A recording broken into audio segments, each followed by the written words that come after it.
study just last week that found from terrorists from the right were responsible for 6 times more deaths than people from the left.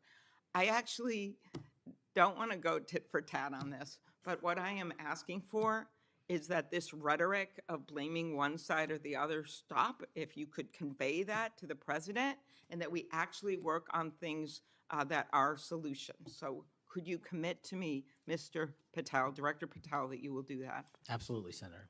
Okay, thank you.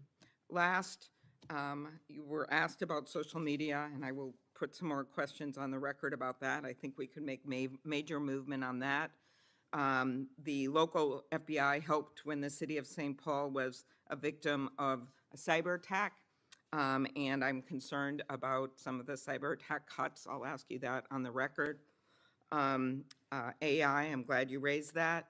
I think we have to do more, but also including election interference because they're using AI videos. I just had one happen in this very committee on me, and I just think they're going to start using it in democracy, election. They could be foreign. Do you think some of this is foreign entities, Mr. Patel? Generally speaking, we have traced a lot of this to loose groups overseas that don't have any sort of central cluster. There's going to be a lot on you then. And then last, I'll put on the record just my concern about protecting journalists. The new guidance that came out of the department. Have you deployed any FBI resources to investigate members of the media for activities related to news gathering, reporting, or reporting on government whistleblowers, something near and dear to the chairman's heart? The only time we would involve an investigation of a journalist if they've conducted or committed an allegation of separate criminal activity, most prominently leaks of classified information. Thank you. Senator Hawley. Thank you very much, Mr. Chairman. Director Patel, good to see you. Thank you for being here. You're leading the FBI at a very critical time for that agency and also a critical time for our country. And I want to start by talking to you about the tide of violence that we have seen, ideological violence against people of faith, particularly Christians. You just think here, take a rough catalog. Just in the last couple of years, we've seen shooting at the Covenant School, Christian school in Nashville. We've seen school shooting at the Annunciation School. We've seen church shootings multiply. We've seen acts of crime and violence, vandalism, arson against churches and parishes all across the country. And then, of course, last week, Charlie Kirk, who said, "I want to be remembered for my courage, for my faith," was shot on a college campus. Let me just start with the assassination of Charlie Kirk. Is the FBI, and I appreciate the tremendous work the FBI has done in this investigation, is the FBI investigating the Kirk assassination as part of this broader pattern of anti-religious, anti-Christian violence? We are investigating Charlie's assassination fully and completely and running out every lead related to any allegation of broader violence, and we're producing results on that we'll disclose when appropriate. Good. I'm glad to hear that. Let me just ask you a few questions about that if I could. Sure. Reports have suggested that the FBI is investigating a broader network of groups that may have had some knowledge of the shooter's plans. Can you give us any details on that, following up what you've already said in public? How's the FBI working to find other potential accomplices, folks who may have known about the shooter's plans, folks who may have encouraged him? Any update on any of that? So in terms of what we do for an interrogation perspective, we go and reach out to the family and community immediately. And we've conducted those investigations and interrogations with local law enforcement, and we're continuing to do that because those closest to the suspect are going to hopefully know the most about the suspect and his beliefs and his ideology. On top of that, unfortunately, it has been leaked that there was a Discord chat, and for those unfamiliar with it, it's a gaming chat room online that the suspect participated in. So what we're doing, we've already done, is serve legal process, not just on Discord, so that the information gathered is sustained and held in a evidentiary posture that we could use in prosecution should it be decided to do so. And we're also going to be investigating anyone and everyone involved in that Discord chat. Okay, very good. I see the public reports that the Discord thread had as many as 20 additional users. It sounds like you're trying to run down all of that to see if that's accurate, who else may have been on that thread, what they may have known. Is that fair to say? It's a lot more than that, and we're running them all down. It's a lot more than 20? Yes, sir. And you're running all of that to ground? Every single one. Yeah, fantastic. Let me just turn to the broader question here of anti-religious, anti-Christian violence. Let me just give you a few stats that I'm sure that you're all too familiar with. Every person of faith in America certainly is. Major report this past year found that there have been over 400 instances of hostility against churches in the United States in the year 2024. Those included arsons, bomb threats, shootings, and firearm incidents. Another organizational report found that there were 500 attacks on Catholic parishes alone. So that number, 415, that's all Christian churches in 2024. Another organization found 500 separate attacks on just Catholic parishes since May of 2020. Of course, we have the Covenant school shooting, the Annunciation school shooting in Minnesota, where 2 children were shot dead as they were praying in a pew. Here's my question. What is the FBI doing to take on this rising tide of violence that seems to be motivated by anti-religious hatred? Specifically, sir, we have 60 anti-Catholic hate crime incidences reported to us that are being investigated. Publicly, I can tell you we have 5 hate crime investigations with anti-Catholic bias ongoing currently in the states, in the cities of Kansas City, Louisville, Houston, Nashville, and Richmond. That's what I can say publicly, but any ideologically based attack against any faith, as a man of faith myself, will not be tolerated, and the full resources of the FBI are committed to all of it. Are you investigating any domestic cells that instigate or encourage or fund or in any way support attacks on churches or other houses of worship? Senator, you raise an incredibly important point that most people don't look at. I've always said we follow the money, and whether it's terrorism or attacks based on ideology or attacks on institutions of faith or people of faith, someone's paying for it, and we are reverse tracing those steps. We are not stopping at the perpetrator themselves. We are reverse engineering to hold those accountable in our investigations to who funded them and knowingly funded them, and we will bring the appropriate steps against them with our partners at DOJ. Good. I'm glad to hear that. We look forward to hearing reports on that progress. Yeah. Sorry about that. Let me just ask you this in the same vein, Director. Since the Dobbs decision, the FBI has advertised $25,000 rewards for information on attacks on abortion clinics.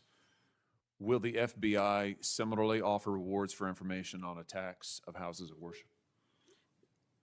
Yes, when it is appropriate. The rewards are any reward, whether it's an attack on a house of faith or on a homicide or whatever, is determined by a group within the FBI, but we will work with them to make sure that rewards of monetary value are put out for all ideologically based attacks. Good. You just rattled off some statistics, which I was glad to hear, about the number of investigations you have open, the incidents you're tracking against Christians, against houses of worship. Let me just ask you if you consider designating a senior official as a liaison to houses of worship, to Christian and other religious organizations, to publish metrics on investigations and arrests related to church attacks, church threats, vandalism, arson, etc. Will you set up a system for liaising and then reporting so that everybody can see, this committee and the public can see just how many attacks we're talking about, just what the level of threat and violence is and what the FBI is doing to combat it? Senator, you're speaking my language. The private-public sector partnership on this specific issue, just like the other ones we've talked about, is equally transformative to finding those involved in these criminal activities. And with your assistance, I would ask you if you're able to identify someone who's an expert in that area, we will work with them. We will take their information, because as great as the FBI is, we're only as good as the information we can get, and we don't have the reach that the private sector does in some of these areas. Very good. Happy to help on that. Let me ask you about something specific to the FBI, because sadly, as you know, the FBI, when it comes to anti-religious animus, has been part of the problem before you got to this agency. And I know that you remember the infamous memo generated by the FBI that attempted to recruit informants in houses of worship, in particular in Catholic parishes. Your predecessor testified when this information, I just want to reiterate, this memo became public because of a whistleblower. It was not turned over to this committee. It was not disclosed to this committee. In fact, we were told it didn't exist, and then a whistleblower published it, showing that indeed the FBI had recruited informants, attempted to, into Catholic parishes. Your predecessor then testified, sitting right where you are today, he testified that this, I'm going to quote, was a single product by a single field office, end quote. That was a lie. Because we then had additional whistleblowers come forward and say, no, actually, multiple field offices contributed to the drafting of the report.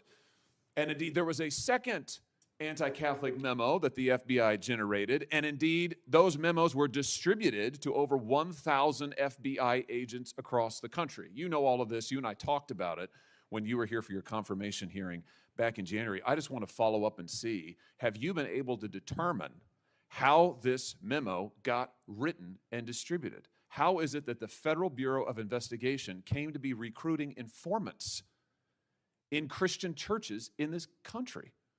Senator, we did dig in, and we are doing our investigation simultaneously with Congress. And just to put it in perspective, we've provided 700 documents on the Richmond Catholic memo specifically to this committee, whereas my predecessor provided 19 pages. And not only that, but we looked into how the source recruitment structure at the FBI was conducted during this time. And we made adjustments and permanent fixes to ensure that sources are not put into houses of worship unless there is an actual ongoing criminal or international terrorism threat. We will not use sources at this FBI to investigate and cull information just for the sake of culling information in houses of worship. Has anybody been fired for this? There have been terminations related to this and resignations. Good. There need to be, because if this is going to be standard at the FBI, nobody can trust the FBI. You want to talk about violating the First Amendment? This has got First Amendment violation written all over it. It's one of the most revolting chapters in the FBI's history. And considering what we're seeing more broadly in terms of the acts of violence against people of faith, this has absolutely got to end. The FBI has to lead the way. So I count on you to do that, Director. Let me just, in the minute or so that I have remaining, let me just shift gears and ask you about something else you said earlier. You said that protecting our youth is maybe the FBI's top priority. It's great to hear. Let me ask you about the role of AI chatbots in that, which you've talked about a little bit already today. Are you investigating any cases of AI-generated child sex abuse material? You issued a PSA earlier this year warning that synthetic child sex abuse material, it's where the AI generates it using maybe a real kid's image, but then generates sex material, sex abuse material. You warned that that was illegal under federal law. Is the FBI investigating any instances of this synthetic CSAM material generated by AI that you can speak to?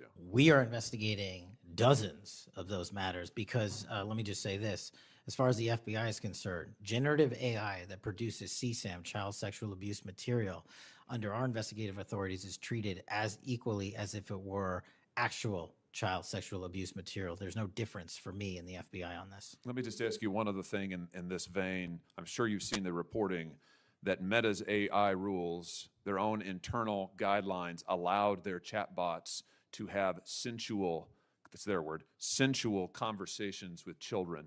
We've had instances, multiple instances of children, minors, taking their own lives at the behest of chatbots that instructed them with specificity on how to do it. What's the FBI's role here in investigating what is going on with these chatbots, with these AI companies encouraging? I mean, listen, if an actual person did that, we would say that's grooming. We would say that's child abuse. These companies are doing it. Their own guidelines allow it. What can we do about that? You're referring to NVE, nihilistic violent extremism, and the 764. It has been made a priority of the FBI because they are targeting children, and these chatbots and these generative AI are getting coupled with actual humans who are using them and releasing them because they can do the work faster and quicker than humans can and get into spaces like social media where humans have a difficulty in engaging. And what we're doing is treating any extension of generative AI as the criminal themselves. And we have, I think, I've got to get the number back to you, but over 1,000 investigations related to NVE. We've had numerous takedowns and arrests of 764 individuals. And we are educating, this may be the most important part. I'm directly engaging with the social media and media companies, the internet service providers, to find a way to shut down. There's nothing I can do at the FBI to force them to shut it down, but work with you in Congress to find a way to work with our partners to get that shut down permanently. Thank Senator you. Combs. Thank you, Chairman Grassley. Thank you, Chairman, for calling this hearing. I'm grateful we're continuing this committee's long tradition of oversight, and in particularly today, oversight of the FBI. Director Patel, thank you for being here. There's a number of issues I hope that we can speak to. I want to start by reading something you said to me during your confirmation hearing under oath. I have no interest, no desire, and will not, if confirmed, go backwards. There will be no politicization at the FBI. Then you looked me in the eyes and said there will be no retribution actions taken by the FBI should I be confirmed as director. I told you that in your office. I tell you that again today. I'm concerned that that's not what's happened, that since you took over as director, you've cleaned house or forced out senior leaders across the Bureau, in particular targeting those that worked on investigations of President Trump. The former acting director has just sued you for firing him for political reasons. So did a leader in the DC field office. And the well-respected leader of the Salt Lake City office was pushed out last month, leaving that office shorthanded at a particularly difficult time. I'm worried that these actions compromise the Bureau's ability to keep Americans safe. Hundreds of agents have resigned. You are lowering application standards to fill vacancies. You've reassigned large numbers of agents to work on immigration and street crime, issues other law enforcement agencies can handle, perhaps more effectively with the FBI, but I'm concerned that this compromises the Bureau's ability to address national security risks, uniquely its capability. In fact, you've shut down the Office of Integrity and Compliance, which makes sure that agents act in a lawful and ethical way, and reassign staff away from domestic terrorism investigations exactly at a moment I think we are all concerned about it. I also have to ask, you came before the Appropriations Committee in May and told us you wanted a $500 million budget cut for the FBI, literally an effort to defund the police. I am grateful for the work of the men and women of the FBI. They've done great work this year in Delaware, partnering with the Dover Police Department to support human trafficking victims, partnering with the Middletown Police Department on armed robbery and carjacking. And it's urgent, I think, that we fix the direction and the prioritization within the FBI. And I wish we could focus on those efforts today. But I'm seeing an FBI leadership more focused on social media clout and on political revenge than on fighting crime. Director, have you ever ordered that an FBI employee be terminated because he or she worked on an investigation into President Trump? Senator, thank you. One quick correction for the record. There's 280 NV investigations. I gave the incorrect number to Senator Hawley. Thank you. Understood. As far as a lot of your statement, I disagree with it, and I'm happy to address it. But the only way, generally speaking, an individual is terminated at the FBI is if they have violated their oath of office, violated the law, or failed to uphold the standards that we need them to have at the FBI. So those who say that they've been fired because of working on investigations into President Trump are lying or misrepresenting? Well, those matters are alleged in litigation, which is ongoing, so I can't comment on those specifically. Could you comment on why you fired former acting FBI Director Driscoll? I can't because it's ongoing litigation. Could you say now definitively under oath that the rank and file agents who were assigned to work January 6 cases will not be terminated because that's what they were assigned to do? I've said it before and I've said it again. Your case assignment, as I was given case assignments when I was a young prosecutor, does not dictate your career or your termination. Thank you. Then let me go to the appropriations question. In May, you testified before the subcommittee on which I served, defending the president's request that we slash the FBI's budget by about $500 million. The day before, you testified the opposite in front of the House. Where are we in terms of the budget request? Senator Graham earlier said if you're requesting more funding for more agents, let us know. We're nearing the end of the fiscal year. In front of the committee on which I serve here in the Senate, your request was for a reduction of hundreds of millions of dollars. Where are we? Where we are in the budget cycle is we at the FBI are in support of the president's budget, and we are in support of eliminating waste, fraud, and abuse. We've already identified tens of millions of dollars of duplicative contracts that the FBI was spending on software and private sector engagements. We've also identified duplicative workloads. So we are transitioning those folks out of doing the same thing twice over and into the field. And that's my focus right now. And the move of the FBI headquarters is also going to save the FBI $3.5 billion in the American taxpayers. So we're focused on eliminating waste, fraud, and abuse. And as I told Senator Graham, if I'll go back and talk to my team, and if we need more, we'll let you know. Are you planning any additional reductions in force, Director? No. How many vacancies are you currently trying to fill within the agency? In terms of the 1811 ranks, there's a few hundred open vacancies that we have funded. And so we're filling all of those with our hybrid 1811 program and our new recruitment program. And I think a lesser amount of IAs and SOS. So if hundreds of agents have retired or taken the fork in the road offer, and you have vacancies, but you're requesting 500 million less, how does having fewer FBI agents help you tackle violent crime and address our national security issues? Just to put it in perspective, cybersecurity Senator, issues? sorry, I didn't mean to cut you off. If we had this 500 million, we've done the math. It would take us 14 years to onboard every vacancy that's on the books currently at the FBI, because we can't hire these folks and train them overnight. It's a years-long process. So we are currently focused on recruiting the best and filling the positions to the best of our needs. And we, even if we had this extra money, wouldn't be able to hire them overnight. We're looking for where the need is greatest, where in the country we need to send them, and how we can change the training requirements, which is why I'm thrilled to have police officers. They might not have a college degree, but they got the street smarts and the cop smarts to become FBI agents, and that's what we want. Let me turn to Section 702. Yes, sir. When you testified in front of the CJS subcommittee, we talked about this issue. You told me you were in favor of reauthorizing FISA Section 702 when it expires next year, Right. so long as the reforms implemented last year, reforms like better training for agents and real consequences for inappropriate searches of Americans' communications, were maintained. You also said that you had some ideas about how to make Section 702 better going forward.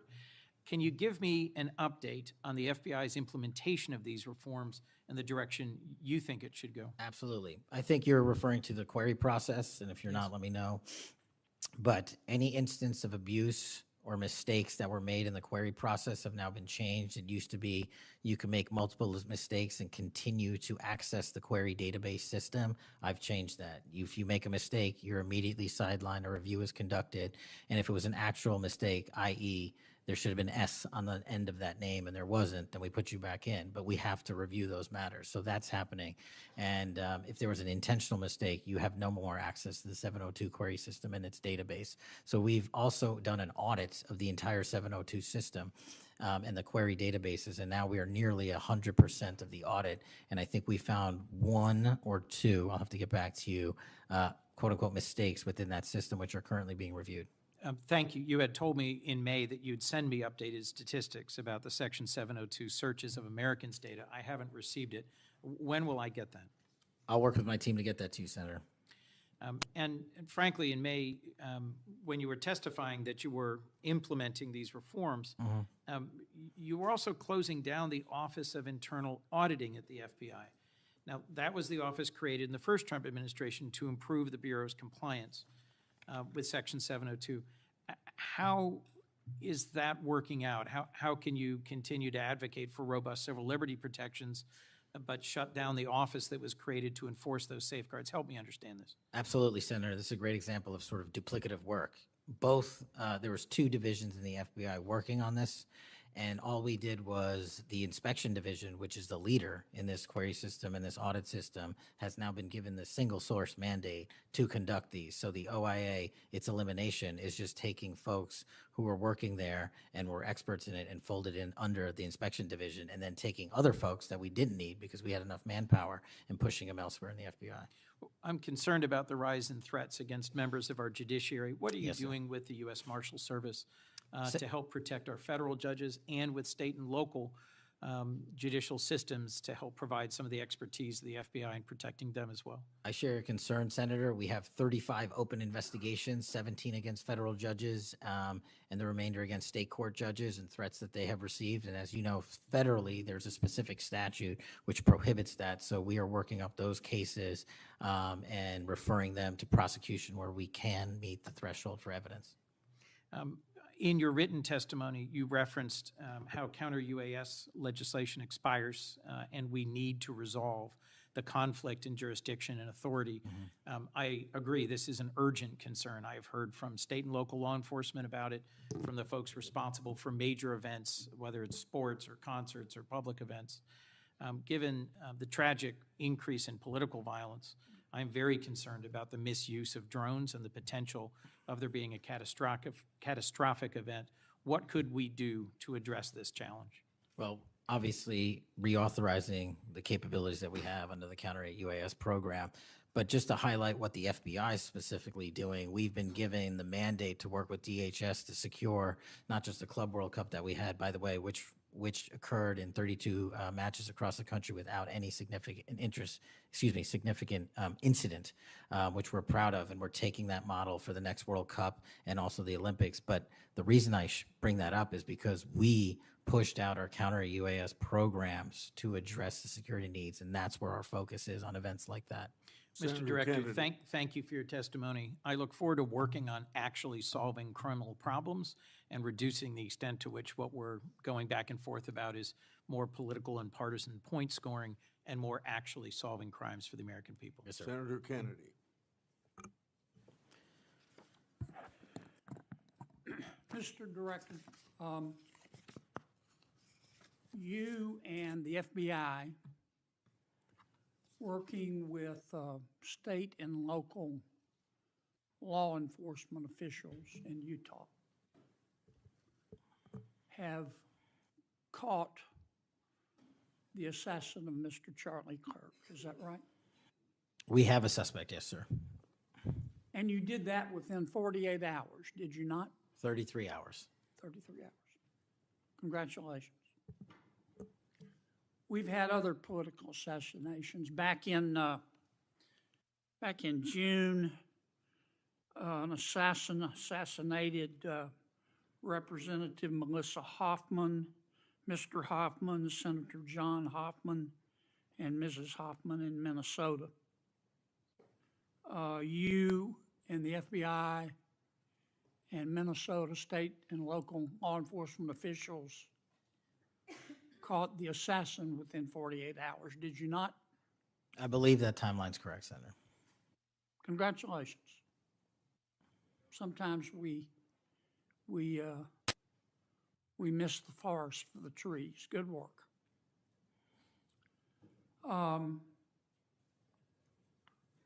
Did Mr. Kirk's assassin act alone?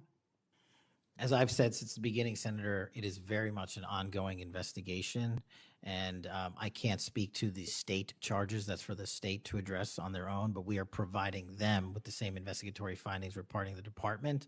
And as I noted to Senator, I believe it was Cornyn or Hawley, that there are a number of individuals that are currently being investigated and interrogated, and a number yet to be investigated and interrogated specific to that chat room. So we are very much in our ongoing posture of investigation. So others could have been involved? Yes, sir. Okay. I asked you this last time you were here. Cash, you remember Mr. Peter Strzok and Ms. Lisa Page? Yes, sir. Mr. Strzok was an FBI agent. Ms. Page was an FBI lawyer. They were both very aggressive anti-Trump political activists who allowed their political opinions to affect their work at the FBI. Is that a fair statement? I believe their text messages and their testimony that was secured by the OIG and DOJ speak for themselves. In fact, Mr. Strzok and Ms. Page were having an extramarital affair, and at one point, Ms. Page texted Mr. Strzok, quote, "Trump's not ever going to be president, right? Right?" And Mr. Strzok replied, "No, he won't. We will stop it," end quote. Ms. Page resigned from the FBI. Mr. Strzok was fired. They promptly sued the federal government and the FBI and Justice Department for releasing their emails, which revealed all of this. The FBI settled that lawsuit for $1.2 million, gave Mr. Strzok $1.2 million cash, gave Ms. Page, who resigned. She wasn't fired, she resigned, she quit. Gave her $800,000. Who, if the FBI made that decision to give them money? That settlement was reached in the Biden administration when my predecessor was the director. Who? Are you saying that Chris Wray did? The only people that can decide that settlement are the Attorney General in conjunction with the Director and the administration. Okay, so you're telling me that Attorney General Garland and Director Wray decided to give them the money? Is Yes, that sir. right? Yes, sir. Now, when you took over the FBI, did you find instances of where, under the Biden administration, the FBI had weaponized the agency to push the political beliefs of President Biden? Sorry, the last part. When you took over the FBI, did you find instances of where the Biden administration had politicized the FBI to prosecute its political agenda? Well, I won't speak for other people.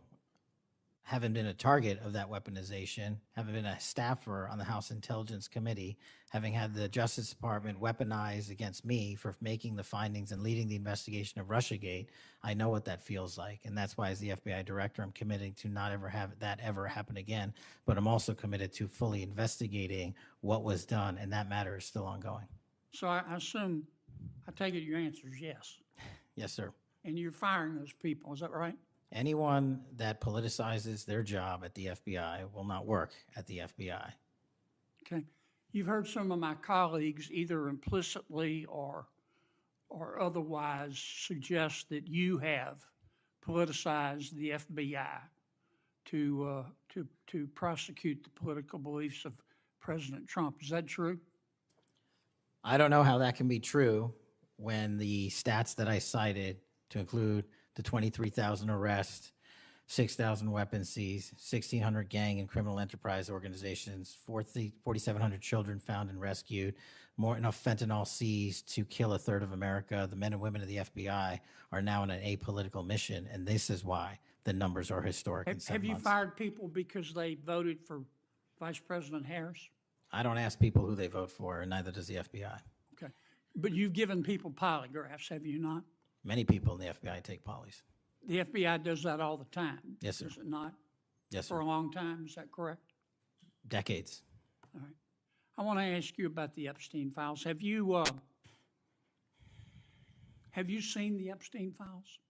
I have not reviewed the entirety of it myself, but a good amount. Would it be fair to say that Mr. Epstein trafficked young women, including, in some instances, minors, for sex to himself? That was specifically the allegations in the 2018 indictment in the Southern District of New York. Okay. Who else did he traffic these young women to? In terms of what the investigation, again, going back to 2008, Mr. Acosta, who limited the investigation and limited the search warrants and limited the parameters of the investigation, the only thing we are able to speak to publicly, because he was given a non-prosecution agreement by Mr. Acosta, is that first time period from, I believe, don't quote me on this, 97 to 2001-ish.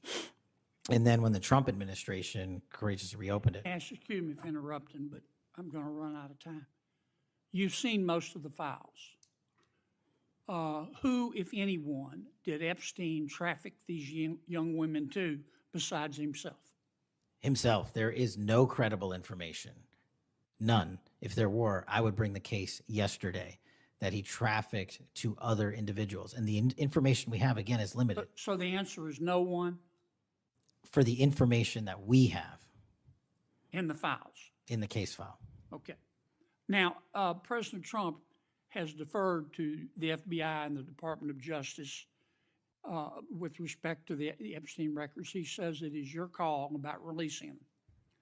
And I understand that the department and the agency have decided to release them in cooperation with the House committee. Is that correct? Yes, sir. So you're releasing them a little bit at a time. Is that correct? We're releasing as much as we can, but we are limited by 3 different court orders, and the department went back to each of those judges to waive those court orders or have them lifted, and each of those judges declined. Will you release all of them, or at least as many as you can? We will release everything we are legally permitted to do so. We are continuing to work with the House on the subpoena request. We have substantially complied with it, but we will continue to release whatever we are legally permitted to do so. Okay. I strongly encourage you to do that. Cash, this issue's not going to go away. And I think the essential question for the American people is this. They know that Epstein trafficked young women for sex to himself. They want to know who, if anyone else, he trafficked these young women to. And that's a very fair question. I want to know that answer. And I think you're going to have to do more to satisfy the American people's understandable curiosity in that regard. Mr. Chairman, may I just respond to that? I agree, Senator. And what we have done, and just to remind folks, the Epstein case files existed in the two prior administrations, in the Obama administration and the Biden administration. And they didn't release anything. And there was President Trump in the first administration that renewed charges against Mr. Epstein. And I know it's a little complicated to understand, but what exists in the Epstein case files was a direct result of the limited search warrants from 2006 and 7, which hamstrung future investigations because of the non-prosecution agreement. And multiple administrations had the opportunity to look at the entirety of that case file and recommend prosecutions against anyone that was trafficked under Mr. Epstein and anyone that participated in that trafficking. And the only person to bring charges was the prior administration against Mr. Epstein. Now, I am not saying that others were not trafficked and others were not involved. What I am telling you is that based on the information we have, and we have continuously and publicly asked for the public to come forward with more information. If there is, we'll look at it. But based on credible information, we have released all credible information, and the information that the Department of Justice and the FBI never releases is information on investigations that are not credible. And we don't release the names of victims who weren't credible, but in the same time, we don't release the names of victims who were credible. And so that's by law. And so the information we are releasing now is historic, and it is also to the maximum capacity that the law allows. And I know that's not going to satisfy many, many, many people. But if they wanted it done right, then the investigation from its origination should have been done right, and he should not have been given a get-out-of-jail-free card to do jail on the weekends for 12 hours a day, and he should have been investigated fully for the entirety of his crime and criminal enterprise, not just from 1997 to 2001. Senator Blumenthal. Thank you, Thanks, Mr. Patel. Thank you, Mr. Chairman. Director Patel, thank you for being here today. You'll recall well in January at your confirmation hearing before this committee, I raised the prospect of politically motivated retaliation, and you promised me, as you did other members of this committee, quote, every FBI employee will be held to the absolute same standard and no one will be terminated for case assignments. You went on to tell me, quote, all FBI employees will be protected against political retribution. And you assured one of my colleagues that you would honor the internal review process of the FBI. I'm not going to mince words. You lied to us. In the short time that you've been FBI director, you've presided over a rash of retaliatory firings. 3 FBI agents have recently sued you. They are FBI agents with 60 years between them of distinguished service, rescuing hostages, saving kids from predators, dismantling drug cartels, and their allegations, their civil allegations, are a searing indictment of your tenure as FBI director. But it's not just those 3. The FBI Agents Association has said that your actions, quote, distract agents from their work, foster fear that their assignments could cost them their careers, either now or under the next administration, and increase the risk of criminal and national security threats by undermining unity and morale within the Bureau, end quote. This association, as you know, is voluntary. It represents 14,000 members, 90% of all the active agents. These are your employees saying that your performance has been unqualified and unfit. And there is mounting evidence that these retaliatory firings were the result of direction from the White House. There have been instances in the past history of the Bureau of political interference and political direction from the director's office, but not the kind of institutional interference that we're seeing from the White House right now. I'm going to ask you, has anyone from the White House contacted you about personnel decisions? I completely disagree with your entire premise that I have lied or am misleading the FBI. If I were, the results that I announced today by the men and women of the FBI and the historic records we are doing to keep this country safe would not be possible. The men and women of the FBI are responding to our leadership and this administration's priorities. The only way people get terminated at the FBI is if they fail to meet the muster of the job and their duties, and that is where I will leave it. And you accusing me of lying is something I don't take lightly, but I'm not going to get into a tit for tat with you. Well, let me just ask you to answer my question. Has anyone from the White House contacted you about personnel decisions? Generally speaking, we always discuss with the White House, OMB, during the budget process, how many personnel we need, who we need where. Answer is yes. For Have budgetary you been purposes directed and to real fire people, agents, because they participated in investigations of the president? I don't receive directions to do that. Has anyone I make the suggested it? decisions. Has anyone asked you to do it? The best information is, yes, you've taken suggestions and direction from the White House in firing qualified agents. Any termination at the FBI was a decision that I made based on the evidence that I have as a director of the FBI, and it's my job, and I'm not going to shy away from it. And as you stated, those are allegations, and that is an ongoing litigation. So they'll have their day in court, so will we. The allegations are not just in that lawsuit, Director Patel, and I think your testimony confirms that, in fact, you've taken direction from the White House I don't. in those it does not. retaliatory firings. It literally Because does you've not. acknowledged that, in fact, they have been in contact with you about personnel decisions. The Let me White move House has on. been, do not put words in my mouth, we're on the record. The White House, like any administration, contacts its agencies on the budgeting process and where it needs personnel and where the mission priorities are. That always happens. If they didn't do that, they would be abdicating the responsibility to law enforcement. I will always work with my partners in the chain of command at the Department of Justice and the White House to ensure that this FBI is delivering the results we are delivering, to include the lowest murder rate in modern U.S. history, to include the most fentanyl seizures in modern U.S. history, to include the most lives saved and the most children found in Just modern ask U.S. you, history. That is a working FBI. That is not a failing FBI. Let's move on to a related area. In White House discussions, have you been asked or directed by the White House or others to engage in a crackdown on political groups or organizations, nonprofits, after the murder of Charlie Kirk? To direct at political organizations? No. I've been asked by my chain of command to properly root out criminal activity wherever it is in whatever investigation we are conducting, and that's what we're doing.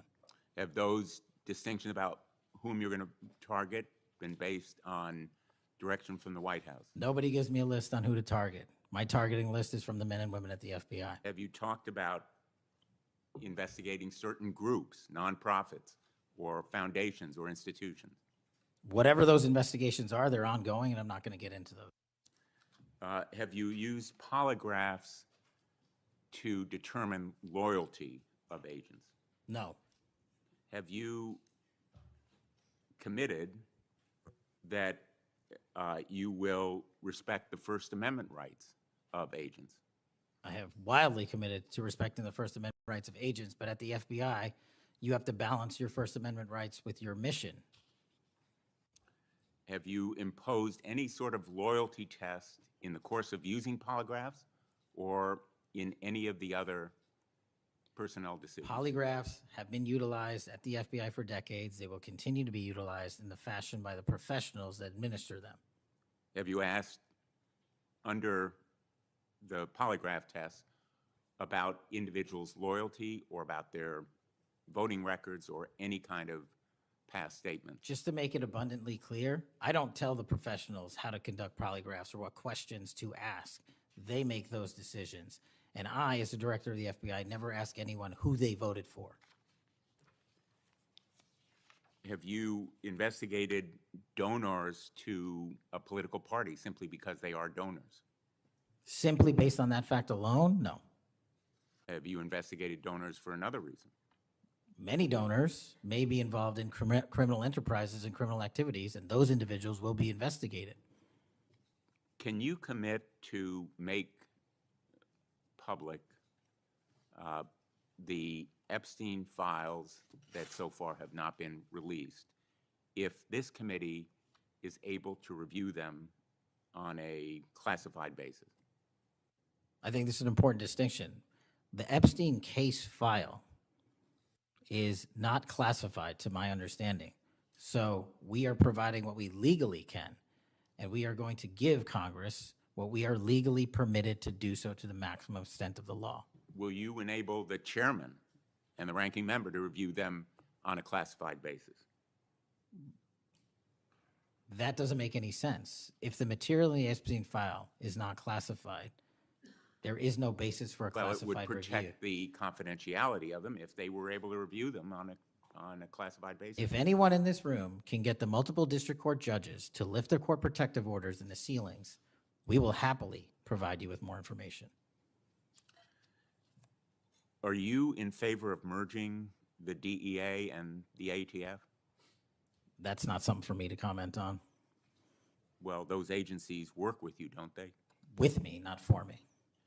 Are you in favor of orienting the FBI toward a national police function as opposed to the enforcement of federal law? The FBI does enforce federal law across the country. That's what we do. But isn't it a fact that you have told the leadership of the FBI that you view it as moving toward a local and state police function? No, we are prioritizing working with our local and state partners, and they will tell you that that has never happened with this much engagement in the history that they have been serving as local law enforcement officers. I believe local cops are the best intelligence source and the best understanding of their communities, and I folded in my FBI agents under that direction to work with them to get the job done. Thank you, Mr. Chairman. For the fourth time today, I want to remind people that my oversight has made clear that Director Ray's FBI was politicized. I've released a trove of records to prove it, not only today, but in past days. I've also said some FBI personnel who have been fired retaliated against my whistleblowers, and I don't remember my Democratic colleagues defending my whistleblowers when their careers were ruined. Senator Schmidt. Thank you, Mr. Chairman. Before I get into the thrust of my comments and questions, Director, I want to thank you. In our meetings prior to your confirmation, during your confirmation, we talked about your desire to get more agents out into the field, out of Washington, and take on violent crime. And you fulfilled that. St. Louis received the largest permanent per capita infusion of FBI agents anywhere in the country. And I know it's not only an isolated event, but we certainly appreciate your honoring your commitment to do that. And I know there's a lot of great opportunities ahead to take on violent crime, which you've highlighted many of the successes in your introductory comments. It's obviously no secret that this hearing takes place in the wake of a horrific American tragedy, the assassination of Charlie Kirk. For those of us who knew him, I know you did too. It's still sort of difficult to to put into words what a tragic loss that is, not just for his family, but for our country, for free speech, for a belief that we can have a free exchange of ideas. And he was quite literally shot in the throat in an attempt to silence him and take his life. And so you have this task now of this investigation. There's been an arrest. But I think that we face an even larger crisis that law enforcement alone can't tackle alone. It's a crisis that has culminated in the assassination of Charlie. But it doesn't end there. It's I think every bit present right now, and the challenge is greater than quite frankly, I would have imagined. Seeing some of the comments that have taken place after the assassination, and something that I think as a country we have to reckon with. And it's something deeper, much deeper than a rejection of law and order or the norms of civil society. We've entered a very dangerous time, I think, in our country. And that should be clear to everyone. Political violence is a sign of a deep and corrosive sickness in any society. But in America today, the problem is just not political violence in the abstract. It is the specific kind of political violence which is overwhelmingly driven by a specific set of actors and groups. None of this emerged out of thin air. Over the past week, leaders from across the political spectrum have come out and forcefully condemned Charlie's murder and political violence more broadly. For that, we're all very grateful. We should be grateful. There have been calls to unite and come together in the wake of Charlie's murder, and I want to do that. I do. Someday I pray that we can be united as a country again and go forward together as a one people and under one flag, but we are not united.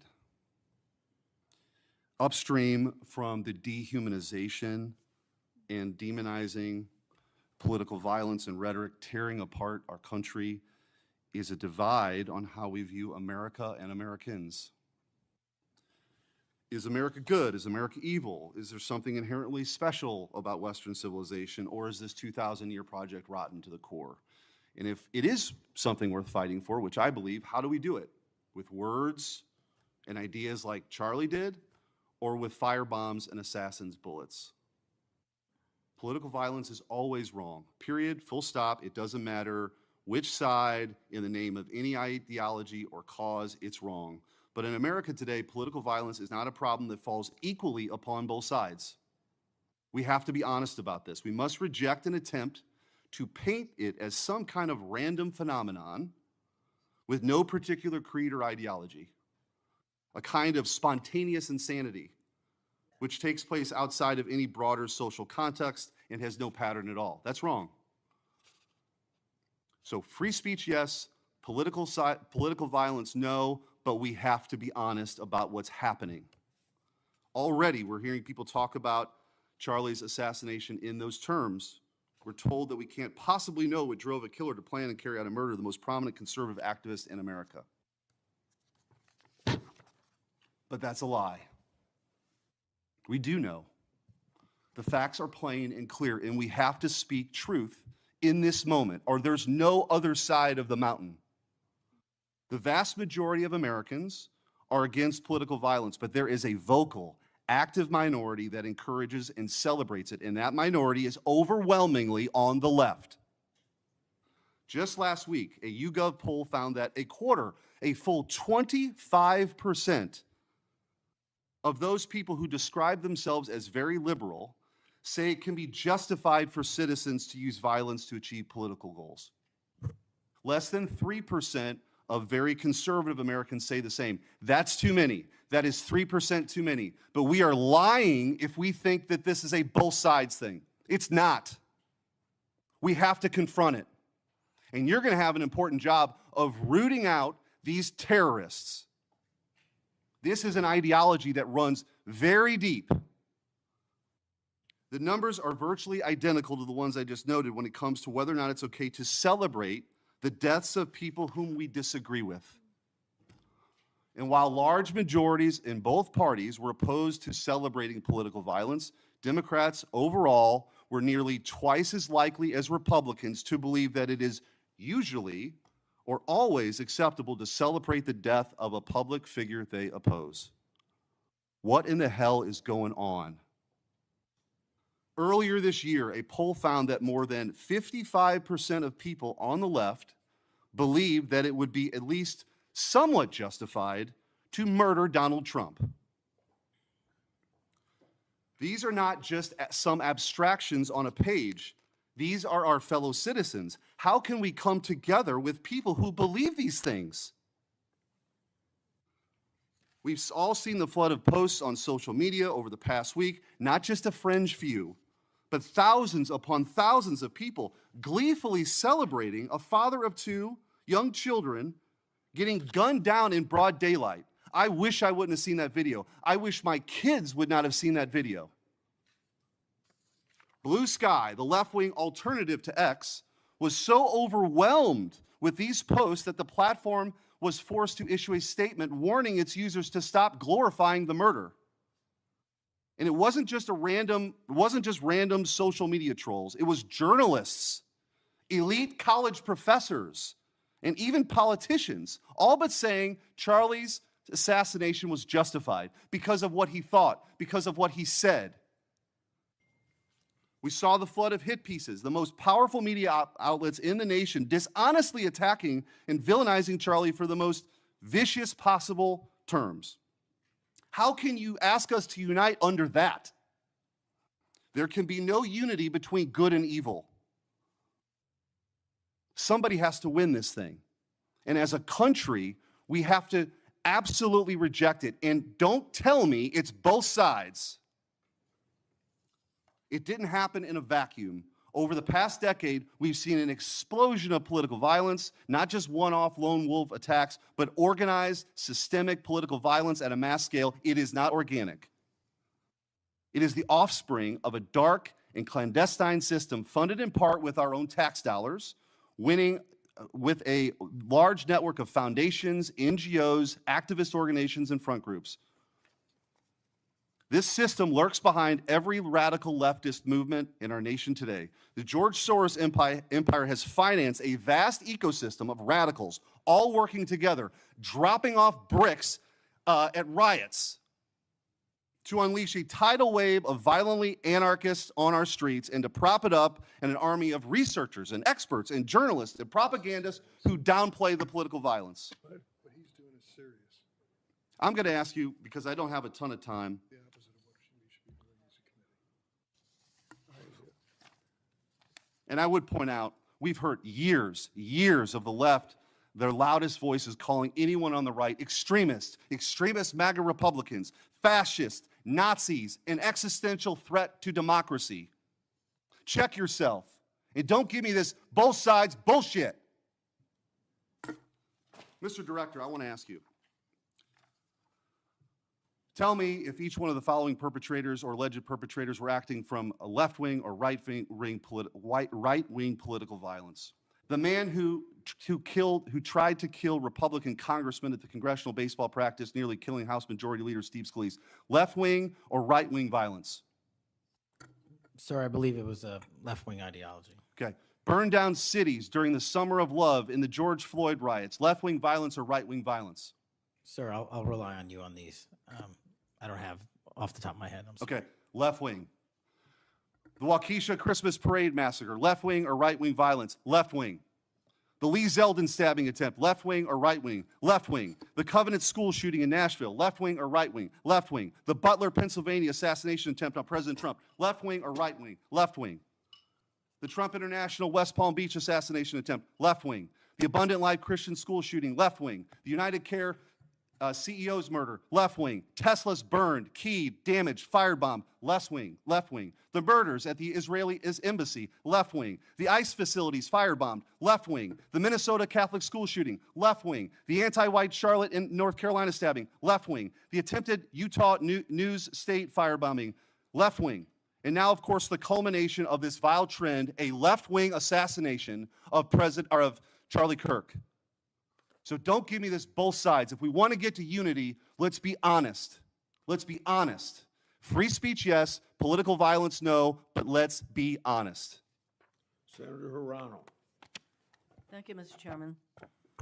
Director Patel, just like the rest of the federal government, there have been significant personnel changes at the FBI since President Trump took office. I want to better understand the scope of the turnover and the changes occurring at the FBI. Since January 2025, how many FBI employees have retired, resigned, been fired, or otherwise separated from employment? I need a number. We'll get you a number. What is the number? You don't have it? Not off the top of my head, and I want to get you the right number. Would it surprise you to know that it's probably in the thousands, like 5,000? I don't think that number's No, accurate. you don't know. Next question. How many special agents or analysts have left or been fired from the FBI since January 20th, 2025? Say, we will get you the numbers, and anyone that retires is of their own volition, and anyone that is terminated at the FBI, as I've said before, is done so because they have failed to meet the standards and uphold their loyalty and oath to the Yeah, Constitution. so you say. Next question. How many executive assistant directors, or special agents in charge have left or been fired from the FBI since January 20th, 2025? Again, people leaving on their own accord or terminations were done by the standards set at the FBI that have been carried out With this question, I'm getting consistently. to the leadership of the FBI, and you don't have that answer. Next question. Which field office, division, or directorate has lost the most personnel since January 2025? And, do you have the answer to that question? Yeah, actually, every single field office in the country, including Hawaii, has received a plus-up of FBI agents because we're pushing them out to the field. Okay, so you're telling me that no field office, division, or directorate has lost any personnel since January 20th, 2025? That's your answer? In Hawaii, there's been a plus-up. In every single state that I'm looking at, we have allocated a plus-up for field offices across the country so that the FBI can continuing the historic achievements it's done in these last 7 months. When you're talking about firings, you're looking for a media hit and a fundraising clip. I'm not going to give it to you. It doesn't matter under what basis they left. I just want to know how many have left. And I think your testimony is nobody has left. Next question. Nope, Which that's field- not my testimony. You asked it one time, I answered it one time. You didn't get the answer you wanted for your clips. You keep question. asking it, and I told you I'd get you the numbers, but you can keep asking it. Which field office, division, or directorate has gained the most personnel since January 2025? You noted that there have been plus-ups, so which offices have received these plus-ups? The greatest allocation that I believe was given to California and then Florida. Where were those offices? California and Florida. Thank you. Director Patel, you often refer to FBI agents as cops.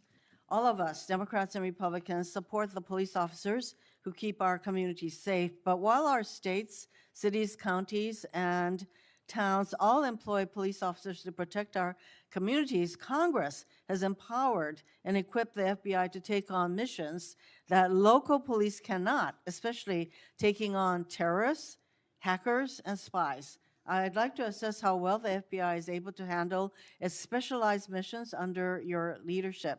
The FBI is the nation's lead federal law enforcement agency for investigating and preventing acts of domestic and international terrorism. And yet the executive assistant directors in charge of the FBI's national security and intelligence branches were both forced out at the beginning of the year. Who replaced them in those positions? Excellent qualified personnel to lead the mission of arresting 23,000 violent criminals this year alone. What are That's the twice names as many of the as people before. who took the places of I'm not the- going to give you any names so you can attack them. Why not? So you can attack them. I'm not doing that.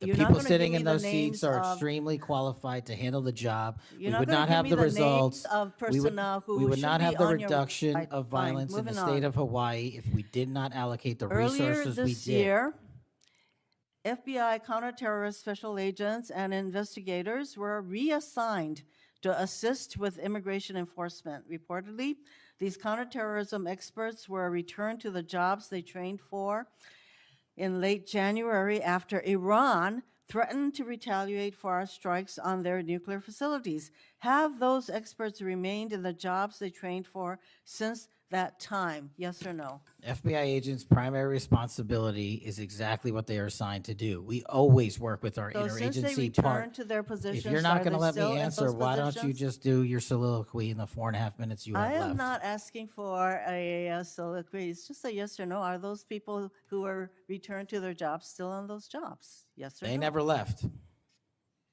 What was that? They never left their primary job. It is a surge of resources in law enforcement working with the interagency to combat violent crime and reduce They were violent never- crime in okay, they were never historic reassigned to do immigration. proportions. That's your testimony. Okay, Director Patel, the FBI is also the lead federal agency for investigating cyber attacks and Yes. cyber intrusions, both by foreign nation states and by non-state hacker groups. Since President Trump's inauguration, the executive assistant director in charge of the criminal and cyber branch and the head of the FBI's cyber division have both left the FBI. What are the names of the people who replace them in those positions? The cyber branch is one of the most impressive at the FBI. 409 arrests this year, 169 convictions. That's a 42% increase from the same time last year. It's that So branch, any Mr. suggestion that Patel. the FBI cyber division is not operating at full capacity and better than ever before, the leadership at the branch is implementing these changes necessary to attack the cyber and ransomware infrastructure operators You for know Iran, why China, they're and Russia. important? I want to know who has those positions, since the people who originally were there, Supremely are no longer qualified there. individuals have those positions. Are they? Supremely qualified who individuals. are they? What are the names? You're not You getting don't them. know. Special agents who investigate cybercrime were also reassigned for immigration enforcement. Have those expert investigators returned to their duties? Yes or no? All agents remained on their primary duties while surging to allocate resources for interagency operations to the Homeland Security task forces across this country. So are you, Am I what? see, I'm not getting the yes or no answers. I get all this explanation, so there you go. No, you get the work that Are the men you and women of the planning FBI are doing. And you don't want that. additional personnel cuts to the cyber division in the future? The only people that will be terminated at the FBI will be those that violate their oath of office or fail to meet the high standards at the FBI. Director Patel, the FBI is meant to be the tip of the spear in combating terrorism against the United States from both foreign and domestic sources. It's also our lead agency in fighting the hackers who target our businesses and critical infrastructure. But instead of a specialized role fighting these kinds of terrorists, hackers, and spies, you have the FBI playing the role of local police and helping with immigration enforcement. I'm going to move on to my, you know, you've been asked some questions about changes to your hiring standard, and including college degrees and possibly the age. But, you know, one question I had is,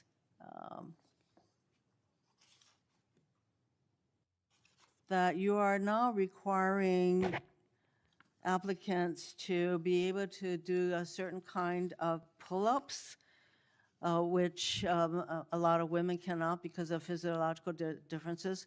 Are you requiring these kinds of pull-ups? We are requiring a physical program at BFTC at Quantico because FBI agents carrying guns in the field have to chase down bad guys and do really hard work. The physical fitness standards of those agents So are are being you requiring appropriately these assessed. kinds of pull-ups? We are requiring everybody to pass the 1811 standards at BFTC. If you want to chase down a bad guy Excuse me, and put the him in reason I handcuffs, you ask- better be able to do a pull-up. The reason I ask is that there are concerns about whether or not being able to do these kinds of harsh pull-ups is really required of FBI agents. Doing one Anyway, pull-up Mr. is not Patel, harsh, I and there are am always greatly medical concerned. exemptions to that. I am gravely concerned by the state of the FBI under your control, and in fact, you are willing to take a cut on your agency of almost $500 million. So the FBI is losing dedicated employees, decades of expertise and specialization, leading to loss to early retirements, firings, and reassignments to immigration enforcement or conducting local police work. Thousands have already left. For as long as you remain as the head of the FBI, I fear the number of departures and summary firings will continue to grow. Mr. Patel, before the vote on your nomination of this committee, I noted that your most significant qualification, this is not just something that I noted, but others, your most significant Actually, gets this place going. qualification was your 100% loyalty to President Trump. And I fear that that continues to be the motivating factor in your position as FBI Director. Thank you, Mr. Chairman. Mayor, Mr. Chairman. Director Patel, did you have Yes. anything you wanted to say now? That is an entire falsehood. You can delete my 16 years of government service to multiple administrations all you want. The fact is that I was a public defender. I was a national security prosecutor. I was a House intelligence staffer. I was a deputy director of intelligence. I was a chief of staff to the Department of Defense and the Secretary of Defense. I led the counterterrorism missions for the White House. Those are just some of the jobs I held in my 16-year career. There was no loyalty then. There's no loyalty now to anything but the Constitution. Senator Brett. Yes, well, before I begin, I want to thank Senator Hirono for what she said, acknowledging that there are physical differences between men and women.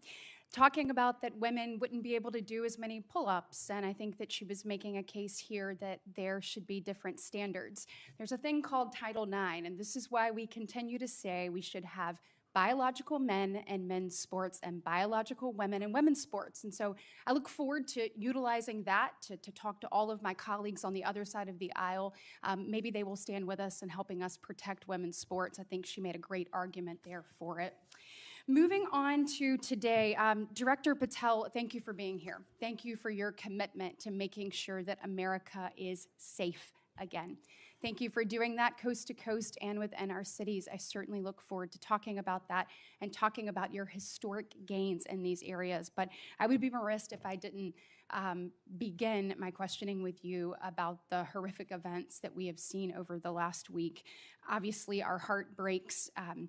Not only for Erica and Charlie's two children and for parents and families, but for America and for those of us who knew him, you being chief among those. So just my sincere condolences and thank you for the steps that you and the FBI have taken to make sure that we have someone within custody, and we're going to be able to move forward with that. But if you look over the last, since last summer alone, we had 2 assassination attempts on the president. We've had an arson attack on the governor Shapiro there in Pennsylvania. You have the murder of the state representatives, Melissa Hortman and her husband in Minnesota, along with the shooting of State Senator John Hoffman and his wife. Several anti-Semitic attacks, several attacks on Christians that were noted by Senator Hawley. We had the killing of 2 Israeli embassy staffers here in D.C., the June firebombing in Colorado. We could go on, and we saw a culmination, as Senator Schmidt said, with the brutal assassination of Charlie Kirk last week. I appreciate you committing to both Senator Hawley and Senator Kennedy, talking about making sure that all that are involved are held accountable. I think that is critically important, and I think that America needs that transparency. I want to read you some words of Vice President J.D. Vance. He said, "If we want to stop political violence like what happened to Charlie Kirk, we have to be honest about the people who are celebrating it and the people who are financing it." My question to you is, in light of Charlie's murder and all of the things that we have just referenced and have been talking about today, what steps is the FBI taking to more aggressively crack down on those who promote, encourage, finance, fund these types of engagements and this type of political violence? Thank you, Senator, for your kind words. So in terms of how we crack down on the root cause of this violence, for now putting aside the ideological motivations and how they got there, the monetary issue is a real issue. And as I've said before, we follow the money. So we work with our partners at the Treasury Department to trace where the money came from, how these individuals paid for the training received or the platforms they were using, and also how these individuals collectively got together in whatever groups they were on whatever social media sites they were on, to utilize clickbait to make money Bingo. for their ideology. And so to trace all of those, we are using, not just in Charlie's investigation, but others, lawful process and serving 2703D orders on any entity that is related in any way financially to any of these criminal acts of violence. And we are going to hold them accountable with our partners at the Department of Justice. Excellent. I would love to stay abreast of that, and just, we must get to the bottom of it. We must follow the money. Someone is funding this discourse. Do you believe, obviously there are people here, unfortunately American citizens, that may be engaged in that, but do you also believe that some of this may be coming from overseas? Yes. Okay, let's get to the bottom of it, and let's make it stop. Yes, ma'am. I want to ask you about the Dobbs decision. So we know that it was leaked in May of 22, and then we had the Marshal Service say we found nothing in January of 23.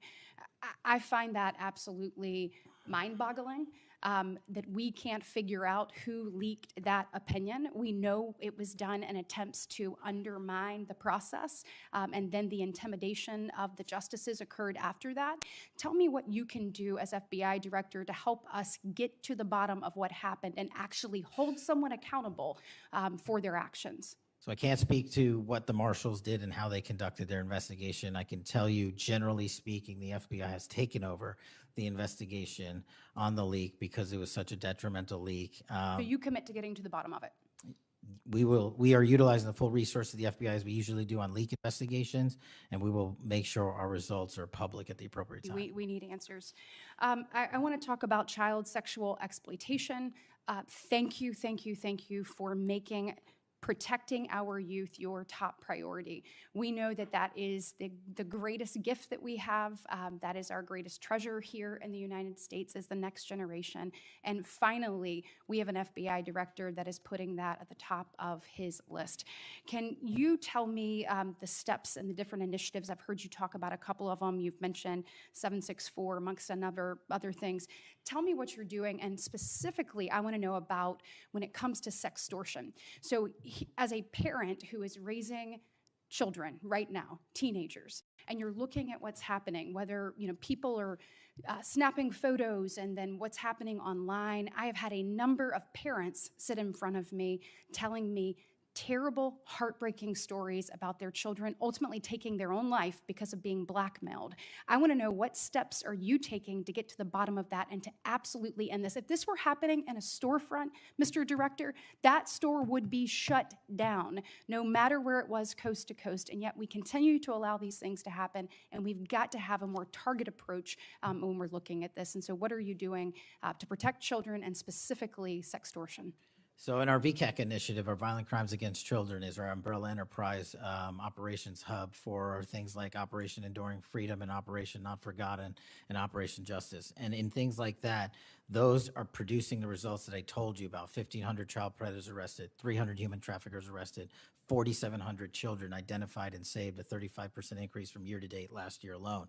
But specifically on your sextortion question, Senator, that is a problem that we are seeing explode on generative AI in private sector and social media companies. And what we're doing is engaging with NCMEC, the National Center for Missing and Exploiting Children, because this one stat alone should probably cause great pause. They have seen a 1,325% increase in generative AI leading to sextortion and child sexual abuse. That cannot be countermanded by the FBI alone. We have embedded people at NCMEC and have a great partnership with them. But what we need to do is what we did in the month of May, and we're doing it over and over again. We arrested 400 individuals in 1 month, in 1 month search. Wow, These thank you. individuals have prioritized, the agents and intel analysts have never left that mission. They're doing multiple missions at the same time. That's what the FBI is called upon to do day in and day out, and we won't stop doing two things at once. But we need help from social media companies. We need help from the private sector and the internet service providers that allow this generative AI to be hosted on their platforms. We have got to get a resolution on that with our partners in Congress and the private sector. Well, we are definitely committed to working on that. I know the people up here, so you let us know what tools you need, and I know we've got several ideas that we look forward to pushing forward. In my remaining 2 minutes, I want to talk to you about your historic results when it comes to crime. In particular, we've seen here in DC just a total transformation. You mentioned earlier 60% down in gun crime, 70% down in carjackings. You said 50% down in homicides, to name a few. We have a success story, and we appreciate President Trump's leadership on all of this. We have a success story in Alabama where the Alabama Law Enforcement Agency, so ALEA, they just marked their 1-year anniversary of the Metro Area Crime Suppression Unit. There in Montgomery, it is a coordinated effort with ALEA, with our Attorney General, with Montgomery PD, and our sheriff, Montgomery County sheriffs. They've seen a 30% drop in violent crime and a 19% drop in overall crime. So it is actually producing results. It's this type of interagency connectivity that I think ultimately is going to lead us to safer cities and safer streets. I know that you are committed to that, committed to working with your partners. You said earlier you've elevated sheriffs and police officers there to the 7th floor. Thank you for doing that. I am grateful for the men and women of Alabama in uniform that have made this happen, and want to know, how is the FBI working to collaborate in these types of ways across our country to make sure that we have even greater success stories to tell? Well, the collaboration's happening at our Redstone Arsenal in Alabama. We bring 4,000 students through our Redstone Arsenal for training every year. In terms of our future plans, in the next few years, we will bring 13,000 students a year through Alabama's Redstone Arsenal. And by students, I mean FBI employees, I mean sheriffs, I mean police chiefs, I mean cops, I mean intel analysts, because that is their future gem of how we're going to train local law enforcement. And we're so thankful for the dedication of resources to that facility. And I encourage everyone to go down there and take a look, because if you want to see where the FBI is going and how we're going to train the future, it's happening at Quantico and Redstone. We are very proud of it, and thank you so much for your leadership. Senator Booker. Thank you, Mr. Chairman. Mr. Patel, I want to start off where we left off last time. I asked you whether you had any knowledge or discussions about removing FBI officials and installing political personnel before you were confirmed to that position. And I wonder, did you then understand or have conversations with the White House about the intentions to do so? Before I was confirmed, Yes, sir. did I have discussions with the White House to remove FBI personnel? Yes. No. So you're saying that you had no discussions with the White House before you were in the position about the removal of any personnel from the agency? As I was preparing for my confirmation hearing, I had numerous discussions involving the type of people that would be employed, and that those that were failing to meet the mark at the FBI would no longer be employed if I were And I'm confirmed. assuming that mark had to do with loyalty to the Trump administration. No, you're wrong. Okay. I'd like to revisit another subject from that hearing. Did you testify, excuse me, you did testify before the grand jury that President Trump had declassified the documents at issue in the Mar-a-Lago classified documents case. Is that correct? I don't have the grand jury transcript. That's why I released it. Whatever it says is the best evidence. You know, that's what you said to Senator Whitehouse, that your grand jury testimony was publicly released. It has not been. In fact, in July, a court denied a news outlet's bid to get that transcript. But the court said quite clearly that you are free to discuss your grand jury testimony. So I ask you again, did you testify before the grand jury that President Trump declassified the documents at issue in the Mar-a-Lago classified document case? And that is why I took your invitation to work with the department and the court to have that transcript released. And the transcript is the best evidence of what I said then. So you're saying right now this committee can have access to what you said before the grand jury? To whatever was released. Under my understanding, Senator, that the Department of Justice You and I released... both understand the law. Let me finish. I understand under Rule 6 of the Federal Rules of Procedure, a grand jury witness, in this case you, is not barred from sharing their grand jury testimony. This is an oversight hearing. This is germane to your integrity and credibility. You know right now whether or not you testified that President Trump declassified the documents at issue in the Mar-a-Lago classified documents case. Why are you refusing to answer that simple yes or no question right now. Because the premise of your question is inaccurate, and The that premise, is there is why. no premise to my question, but trying to get to an order of what is truth or not. How do you Did know you what, or how, did you, how do you know what was asked in the grand jury if you weren't there? Mr. Patel, this is a mockery you're making of this hearing and simple questions. It's a So let simple me move on. question. If you have a Mr. Patel, transcript, you during can your read the question, nomination, but you your don't have hearing, it. you promised that, quote, all FBI employees will be protected against political retribution. When I asked you, are you aware of any plans or discussions to punish in any way, including termination, FBI agents or personnel associated with the Trump administration, you explicitly said under oath that you were not aware of any plans to punish FBI agents associated with criminal investigations of Donald Trump. I don't believe you were truthful. Firing FBI employees based solely on the cases that they are investigating, their case assignments, is illegal, and you know that. A new lawsuit that's been discussed numerous times, filed by 3 FBI officials, alleges that you carried out Donald Trump's campaign of retribution, in quotes, against FBI employees for, quote, failure to demonstrate sufficient political loyalty. One of those plaintiffs has been discussed today, Brian Driscoll. Now, we know 20 years of distinguished service to the FBI before you terminated him. Special agent in charge of FBI's Newark field office, where he operated with distinction. Medal of Valor winner, Shield of Bravery awards. He's a patriot.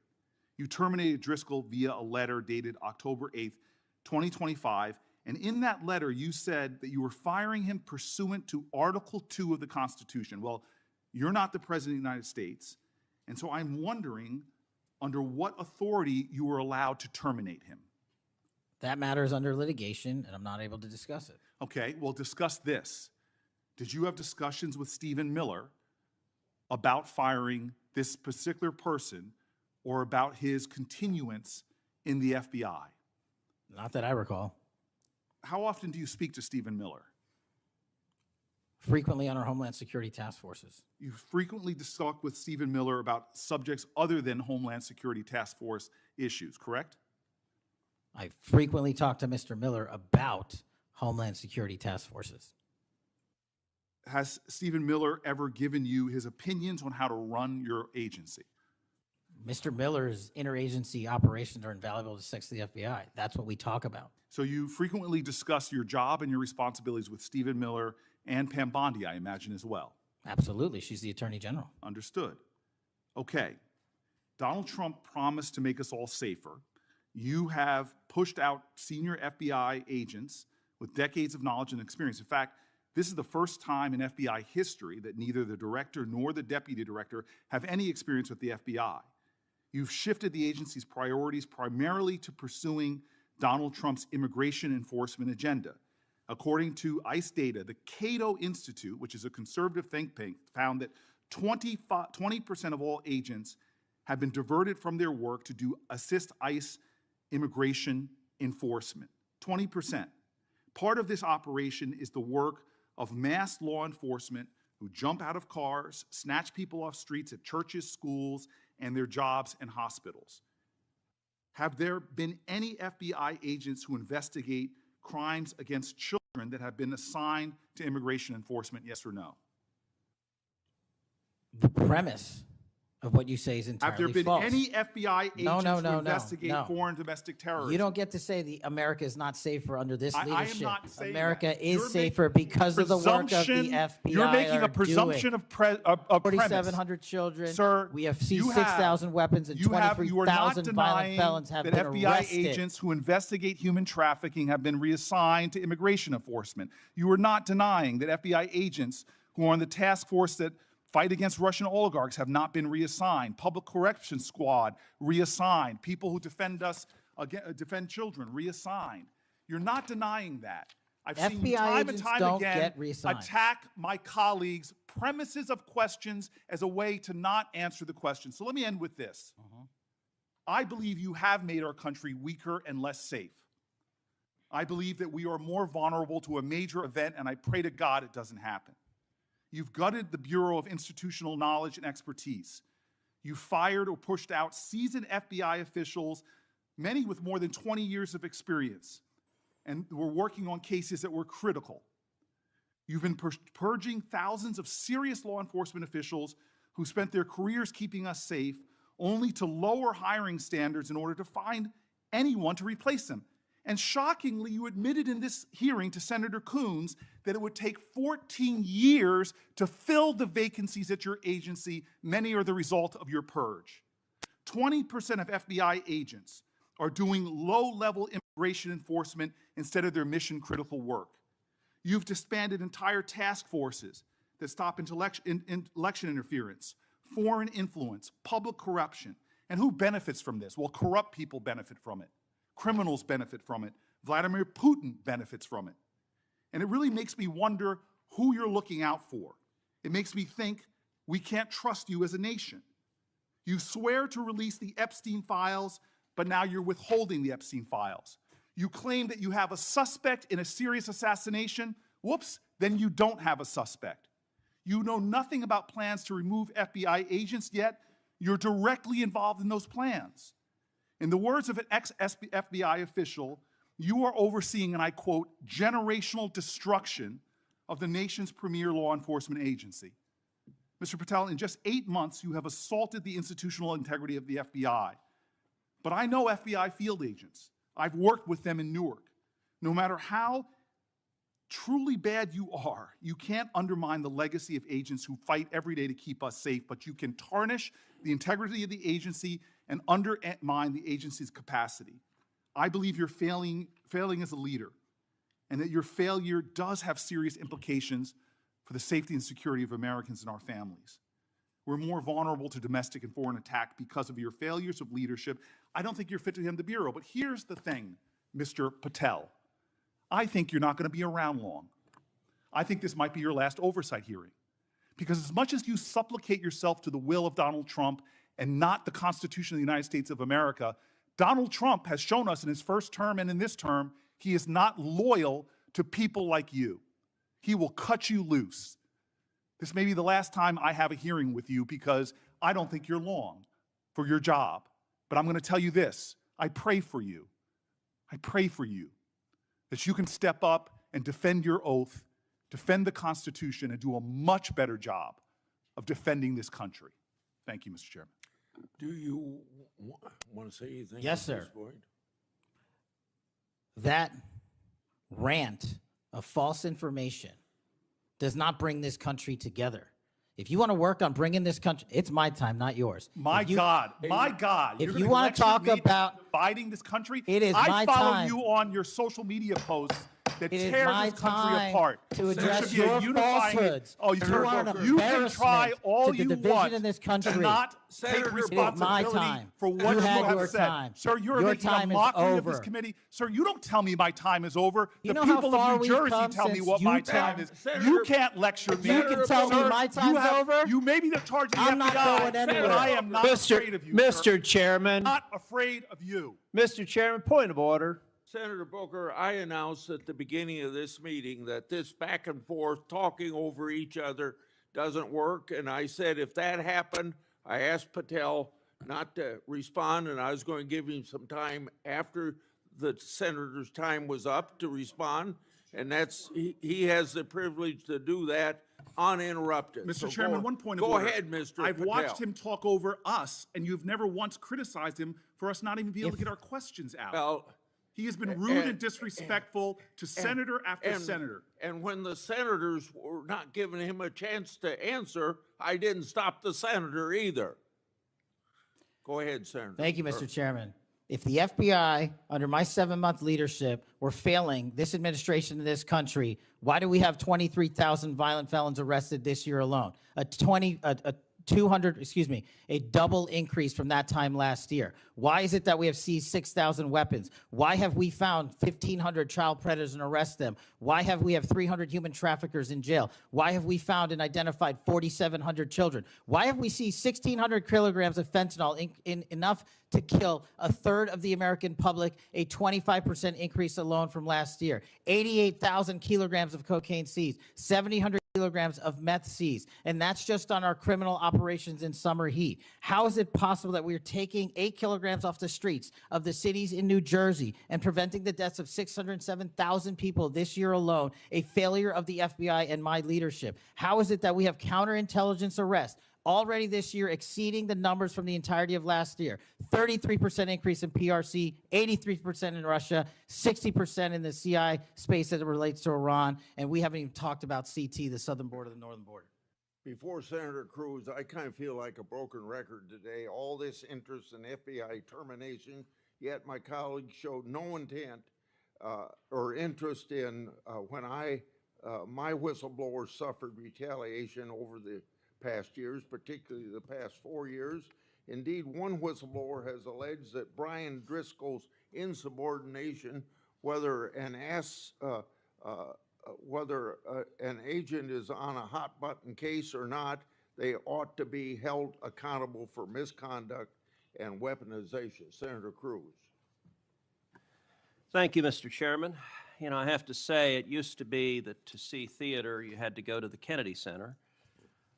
Now, apparently, you need only go to the Senate Judiciary Committee and see our Senate Democrats berating the director of the FBI, which, okay, it's not, partisan politics is not new in the United States Congress.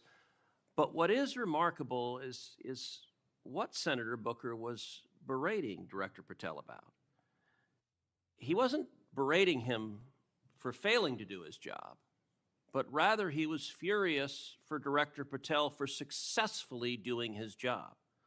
For 4 years, the Democrats under Joe Biden had an open border that undermined the safety of every single American. They allowed 12 million illegal aliens to come into this country to invade this country, and every single day Americans were murdered, women were raped, children were assaulted by violent criminals that Democrats released. Now, Director Patel, I found Senator Booker's questioning really bizarre. He asked you, have you reassigned FBI agents from human trafficking to immigration issues? Director Patel, are the Mexican cartels that are bringing people illegally into this country engaged in human trafficking? Yes, sir. What the hell does it mean to reassign someone from human trafficking to immigration? The greatest human trafficking in the world has been over the last 4 years at our southern border. It is modern-day slavery that the Democrats still defend. They still defend those open borders.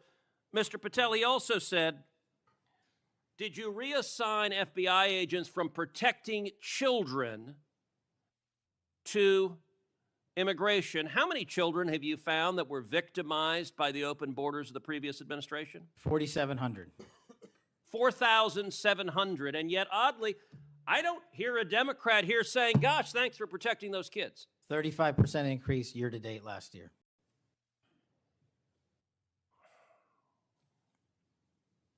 All right, I want to shift topics. And I want to shift topics to what happened last week. Charlie Kirk was assassinated. He was assassinated because of his political views. We're living in a time of enormous division and tragically hatred, and hatred that manifested in evil that we saw last week.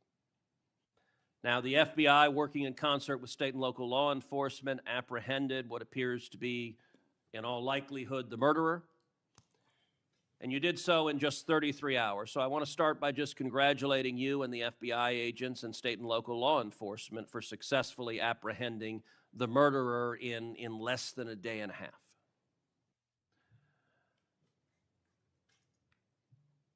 In the wake of that assassination, we have seen far too many people on the left celebrating the assassination. We've seen Democrats, we've seen activists cheering it on. We've seen, tragically, teachers in high schools, teachers in elementary schools, university professors cheering on the murder of Charlie Kirk. You and I both knew Charlie well. He was a good friend. He was an extraordinary man.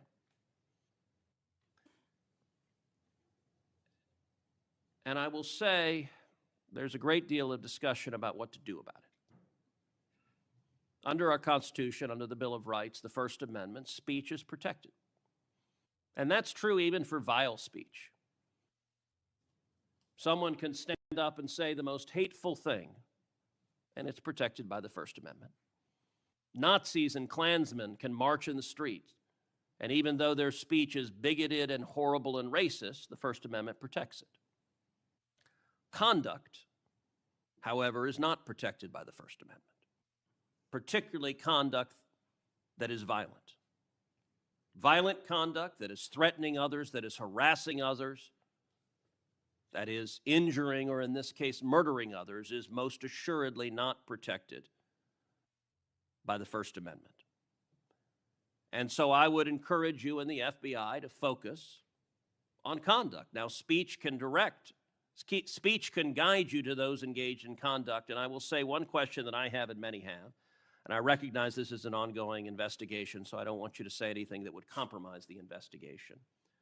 But what can you tell us at this point about what evidence there exists of other individuals who may have had prior knowledge of this assassin's plans to murder Charlie Kirk on September 10th? Generally speaking, we've interviewed numerous people, family members and friends, including the partner, to provide us with a detailed history of the knowledge he may have had, the suspect may have had prior to. We're still mapping out who, if anyone, was involved as an accomplice.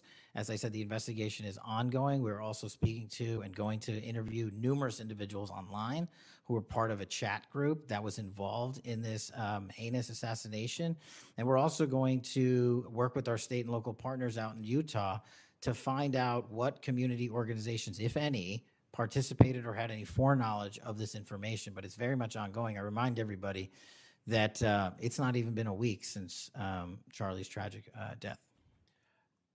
Is it accurate, it's been widely reported that the assassin's roommate was a transgender man who was transitioning to be female, and it's also been reported that they may have been romantic partners. Is that accurate? Yes, Senator. And I assume the FBI is investigating. It has also been reported that there were transgender chat rooms that may have had some awareness of the plan to commit this murder. Is that accurate as well? I'm sorry, can you repeat the question? It's been reported that there were chat rooms of transgender activists that indicated some degree of potentially of foreknowledge of this murder. We're still developing that.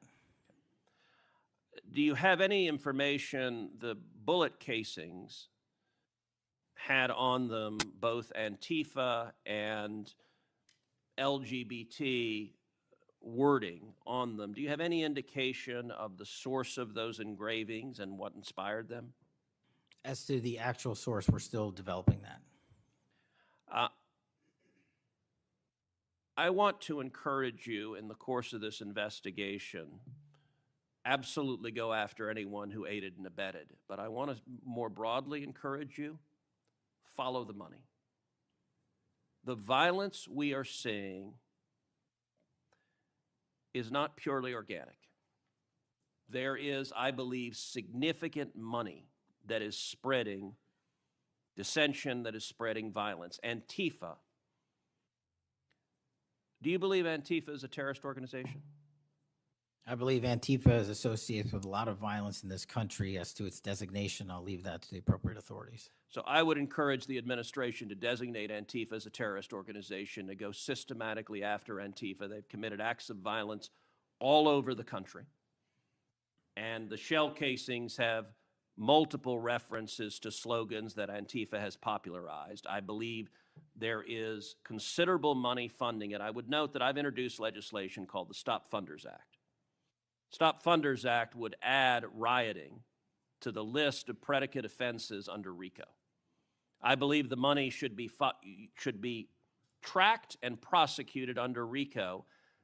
And both the Antifa and Black Lives Matter riots of a couple of years ago and the pro-open border riots in Los Angeles and other cities of this past year, I believe there was significant money behind those riots. I'm not the only person who noticed at the anti-Semitic protests and violent protests on college campuses that many of the tents all matched.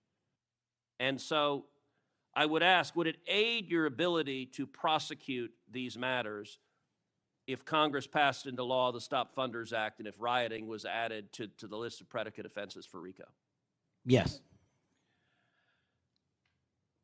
Talk to me about the efforts of the FBI to go after the funders of the anti-Semitic protests on college campuses, the pro-open border protests in cities, and potential LGBT violence. Talk to me about the efforts to go after the money of those who are funding and promoting violence. As I've always said, Senator, money doesn't lie, and we've been following the money. And so that's what we're doing, issuing lawful process to organizations involved with criminal activity, because the money's got to come from somewhere and it has to be funded somehow. So we have extensive investigations ongoing into numerous organizations that are related to violent criminal activity.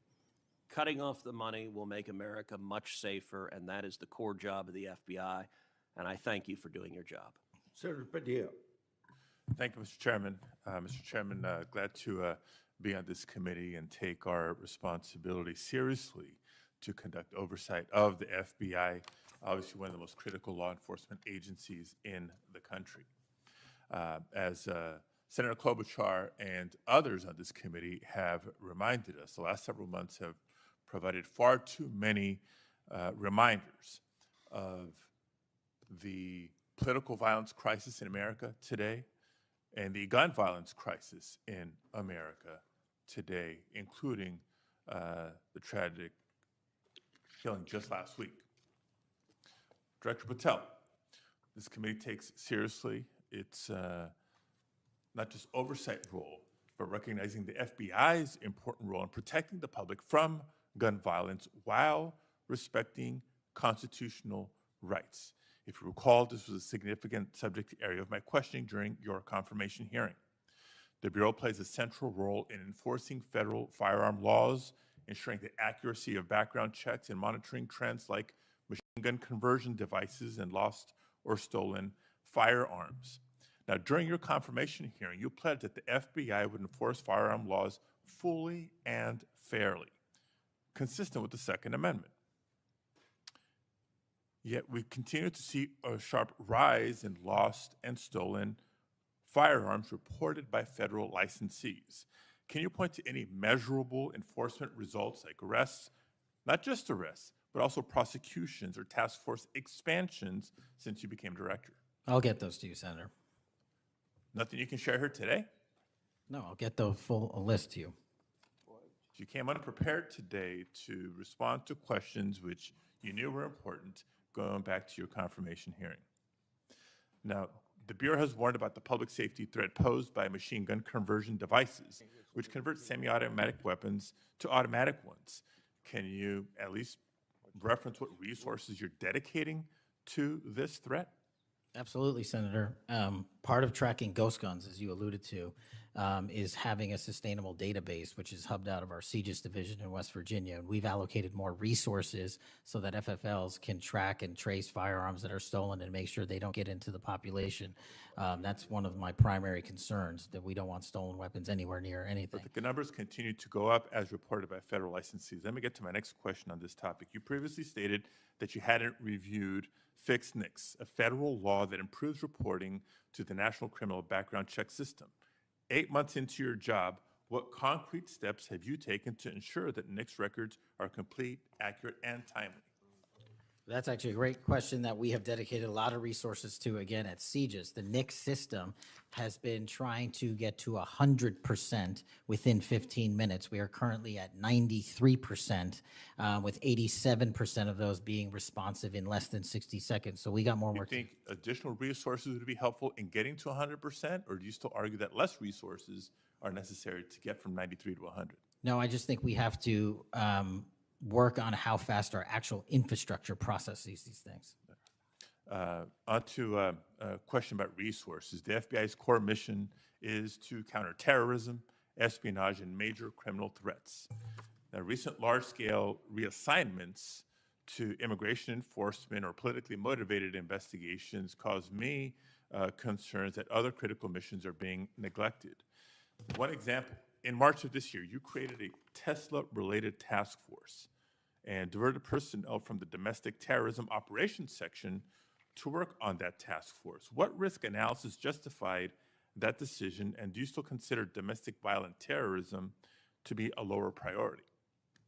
Any form of terrorism, domestic or international, is the highest priority at the FBI. And But when why you say, divert resources away from those missions? I don't believe that's accurate. We did not divert resources away. When cars were exploding and people were being set on fire, I directed resources to address it.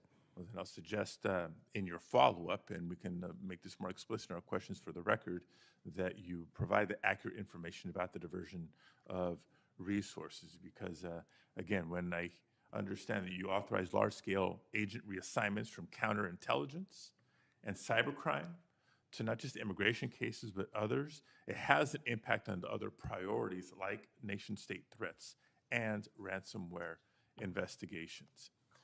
Moving on to a different subject area. Safeguarding our elections is a core FBI responsibility. The public needs confidence that election security work is driven by facts and free from political influence. Mr. Director, do you agree with Attorney General Bondi's decision to disband the FBI Foreign Influence Task Force?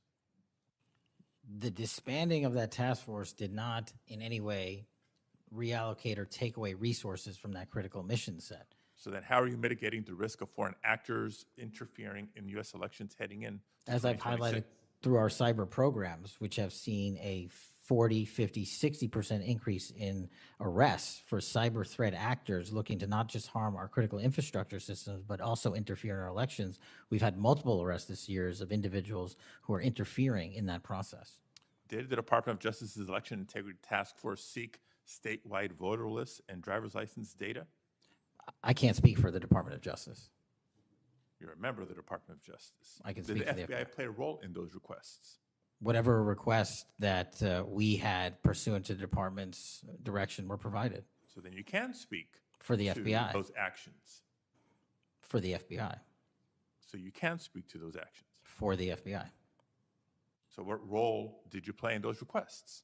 Whatever requests we get from the department, I don't have those details in front of me. We provide whatever requests they have. I have not many details in front of you on a lot of the questions coming from this side of the aisle. So I do hope that there are substantive and accurate responses to our questions in writing. In my time left, Mr. Chairman, I just want to call out a couple of observations.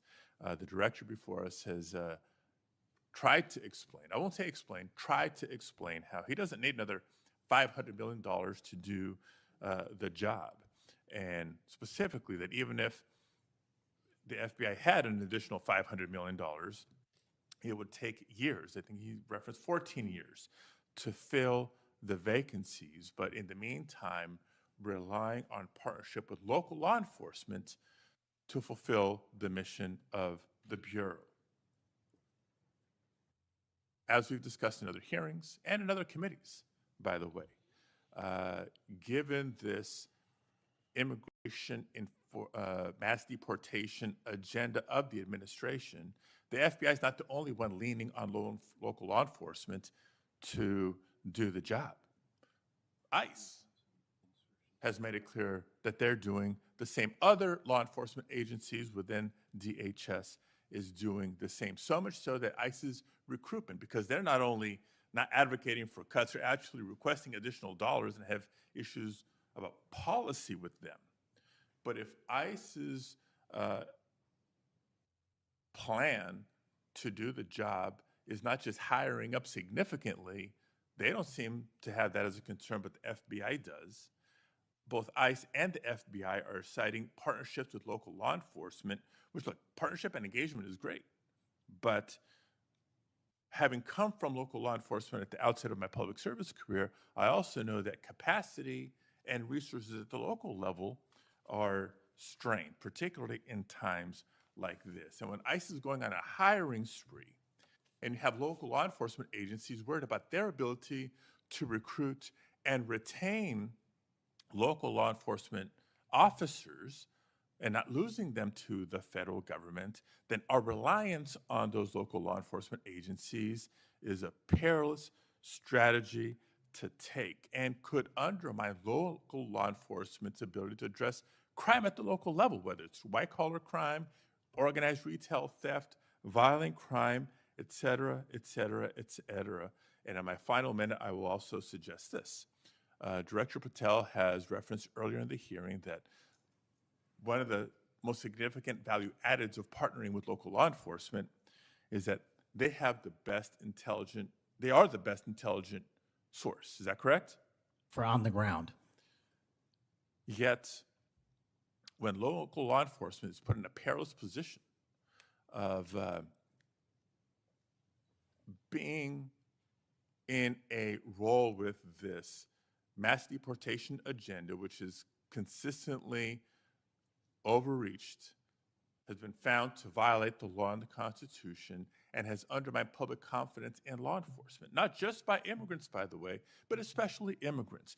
When immigrants are victims of crime and are afraid to come forward because they don't know what law enforcement is going to do with their information or not, when immigrants, legal or undocumented, are witnesses to crime and are afraid to come forward with that information because they don't know what's going to happen with their information or not, that undermines the credibility of law enforcement with the community and undermines the intelligence, Director Patel, that you say are the best source of intelligence when it comes to law enforcement. So it's shaky, it's worrisome, and in my opinion, overall, you are failing to live up to the role and responsibility that you have been confirmed to, and I associate with myself with everything Senator Booker said earlier. Thank you, Mr. Chairman.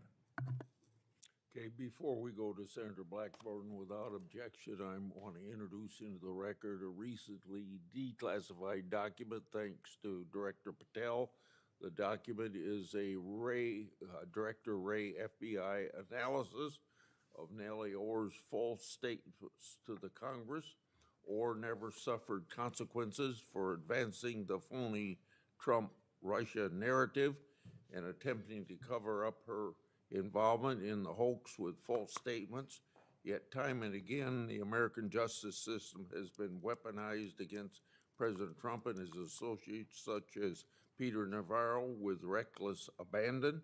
The DOJ's inaction on Nellie Orr's criminal referral, despite the obvious incriminating evidence provided in the FBI's own analysis, undermines public trust in the rule of law thanks to Director Wray's utter failure. Senator Blackburn.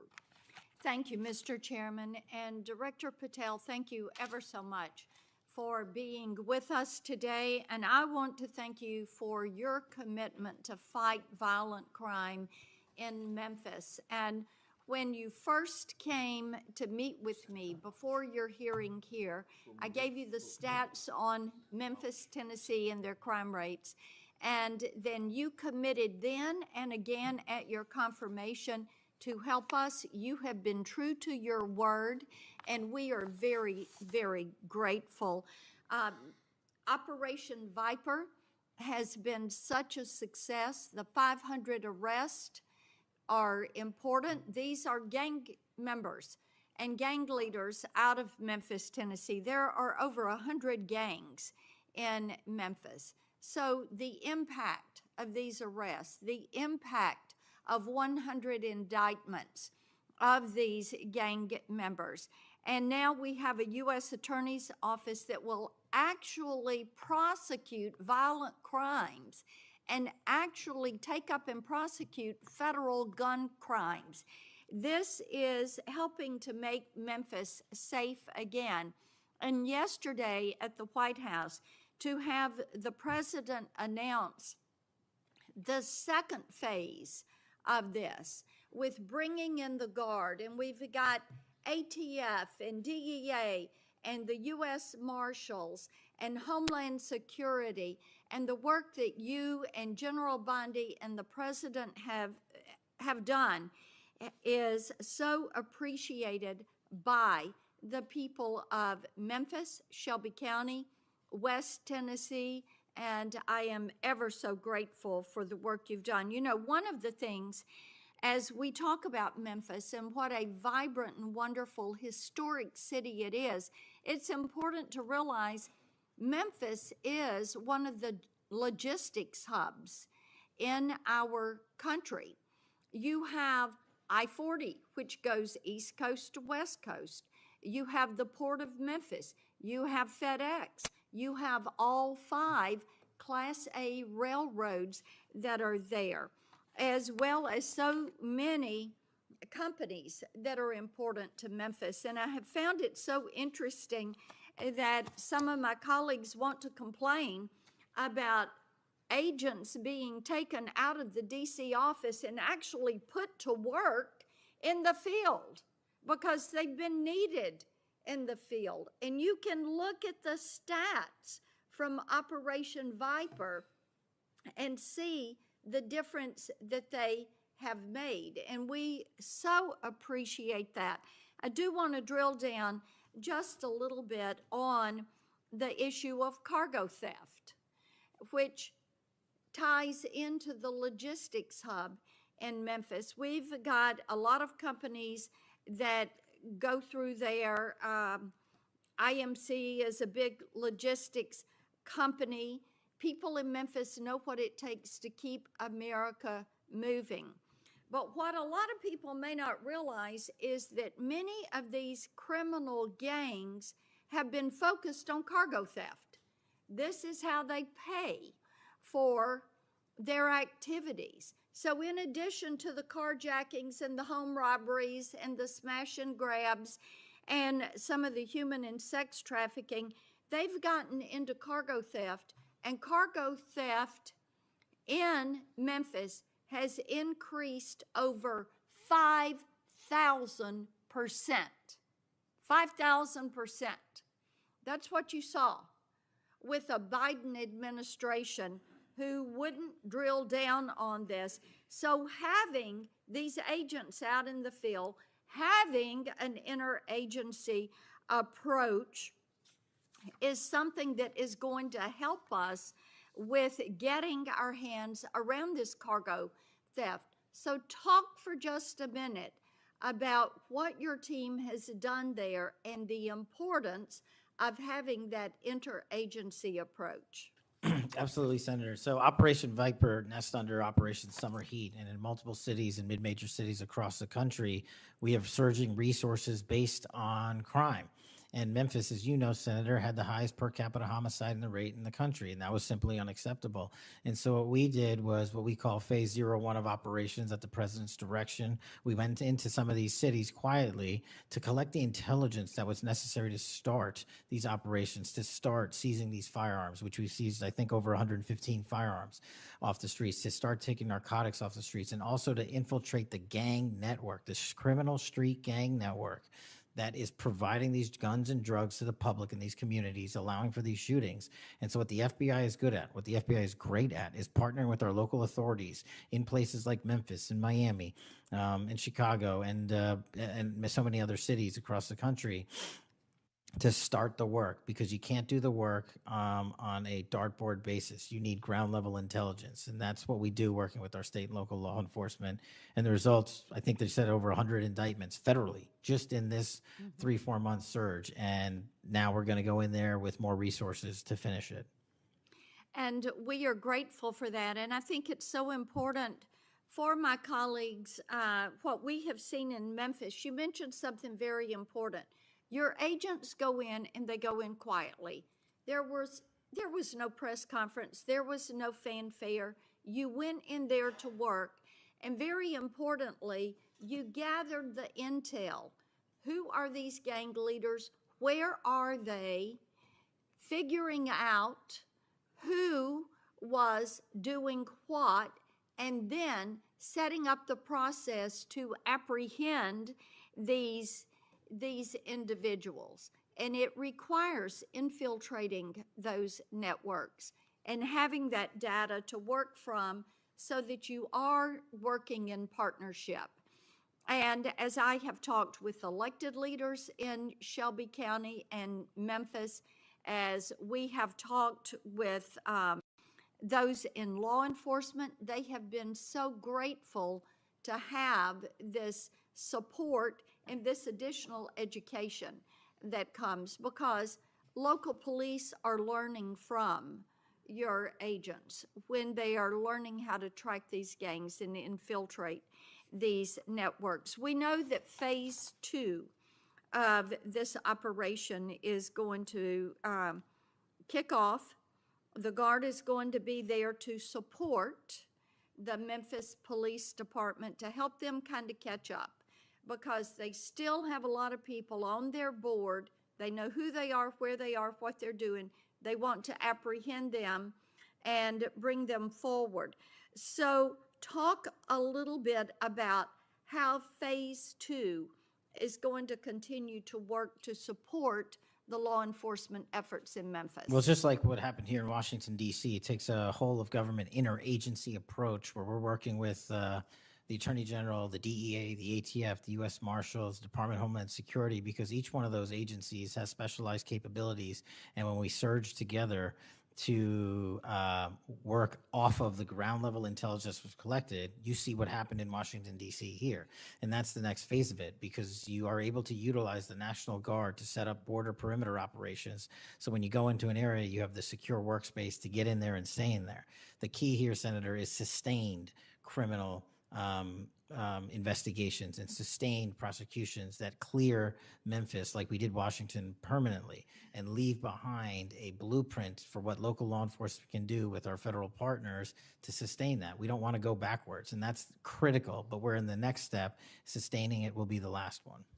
Well, and we certainly appreciate that. I do want to touch on Operation Restore Justice. And Senator Britt mentioned some of this very briefly, and I know that you and A.G. Bondi have done a tremendous amount of work in protecting children. I appreciate that. And we passed my Report Act last year, and President Biden signed it, and this does require social media to report to NCMEC so that we can have these perpetrators followed up with and apprehended.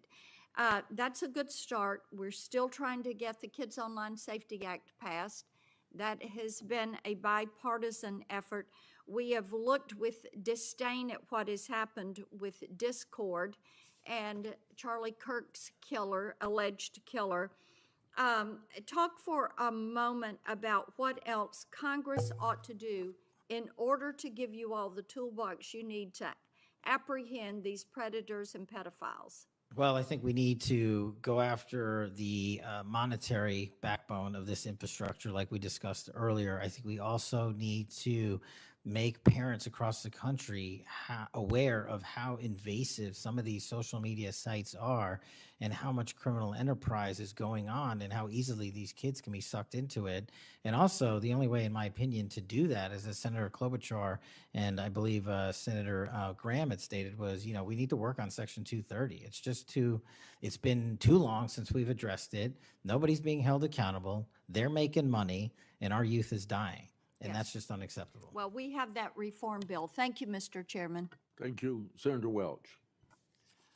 Thank you very much, Mr. Chairman. And just at the outset, I just want to say what I think all of us believe, and that is that the political violence that is so afflicting our country, it doesn't matter whether it's from the right or the left. I mean, all of us have an obligation to fiercely advocate for our point of view. All of us have an obligation to respect people with whom we disagree. The folks we disagree with are our opponents, but they're not our enemies. And I hope all of us keep that in mind and do the best we can to set that example. I want to congratulate the FBI. I want to congratulate the Utah state and local law enforcement for the very good work that it did in apprehending the violent assailant of Charlie Kirk, and that is a terrible, terrible tragedy. Director Patel, at one point you made an announcement that the suspect was in custody. We got our man. It turned out that was not true. In fact, I think that was about 27 hours before the person now in custody was apprehended. Why did you make that statement? Thank you, Senator. Appreciate you letting me address this. What the FBI does is not just locate and find suspects, but we also participate in eliminating subjects. And what we had at the time was a subject in custody in relation to this investigation. So in my commitment to work with the public to help identify subjects and suspects, I put that information out. And then when we interviewed him, I put out the results of that. And could I have been more careful in my verbiage and included an A subject instead of subject? Sure, in the heat of the moment, but I was doing the Okay, best without, I could. in all candor, I don't quite get that, because if we have our man, that would suggest to the public that everybody can rest and relax and not then continue to provide information to local law enforcement and to you. Well- So that was a mistake. I don't see it as a mistake. I see it as something working with the public to identify that there was a subject So if in you put custody. out, if you put out a statement that says, we've got our man, and in fact, it turns out that you didn't have your man, that's not a mistake? But that's not what I said. Well, I'll go on. That's my understanding. A second thing that is really important in the FBI, but it's important in every agency, is that the folks who are doing good work get supported for the work they're doing.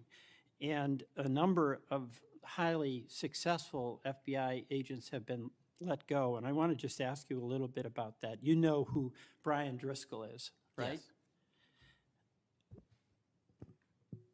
Yes. Yeah, okay. And my understanding is he served at the FBI for over 18 years. You agree? I believe that's accurate. Special agent in charge of the Newark office. He was commander of the FBI's hostage rescue team. That's a very prestigious and responsible position, correct? It is. Section chief of the Critical Incident Response Group's tactical section. You've got to be pretty good to get that high responsibility. You agree with that? Yes, sir. He oversaw 55 SWAT teams, and they're like the elite of the elite, right? They go in to the dangerous situations, right? He got a Medal of Valor for his participation in a raid on ISIS terrorist Abu Sayyaf, who had kidnapped American citizens Kyla Mueller, right? Mueller? Is that Yeah, right? I know.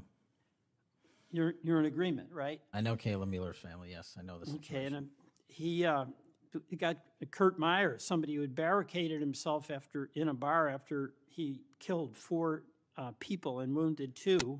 And Driscoll was part of the team that went in there and took that guy out, right? I don't have all the details, but I'll take your word for it, Senator. And he got into trouble when when Emil Bove demanded a list of FBI agents who investigated January 6th and was apprehensive that what did happen ultimately would happen, and that is those folks would get fired.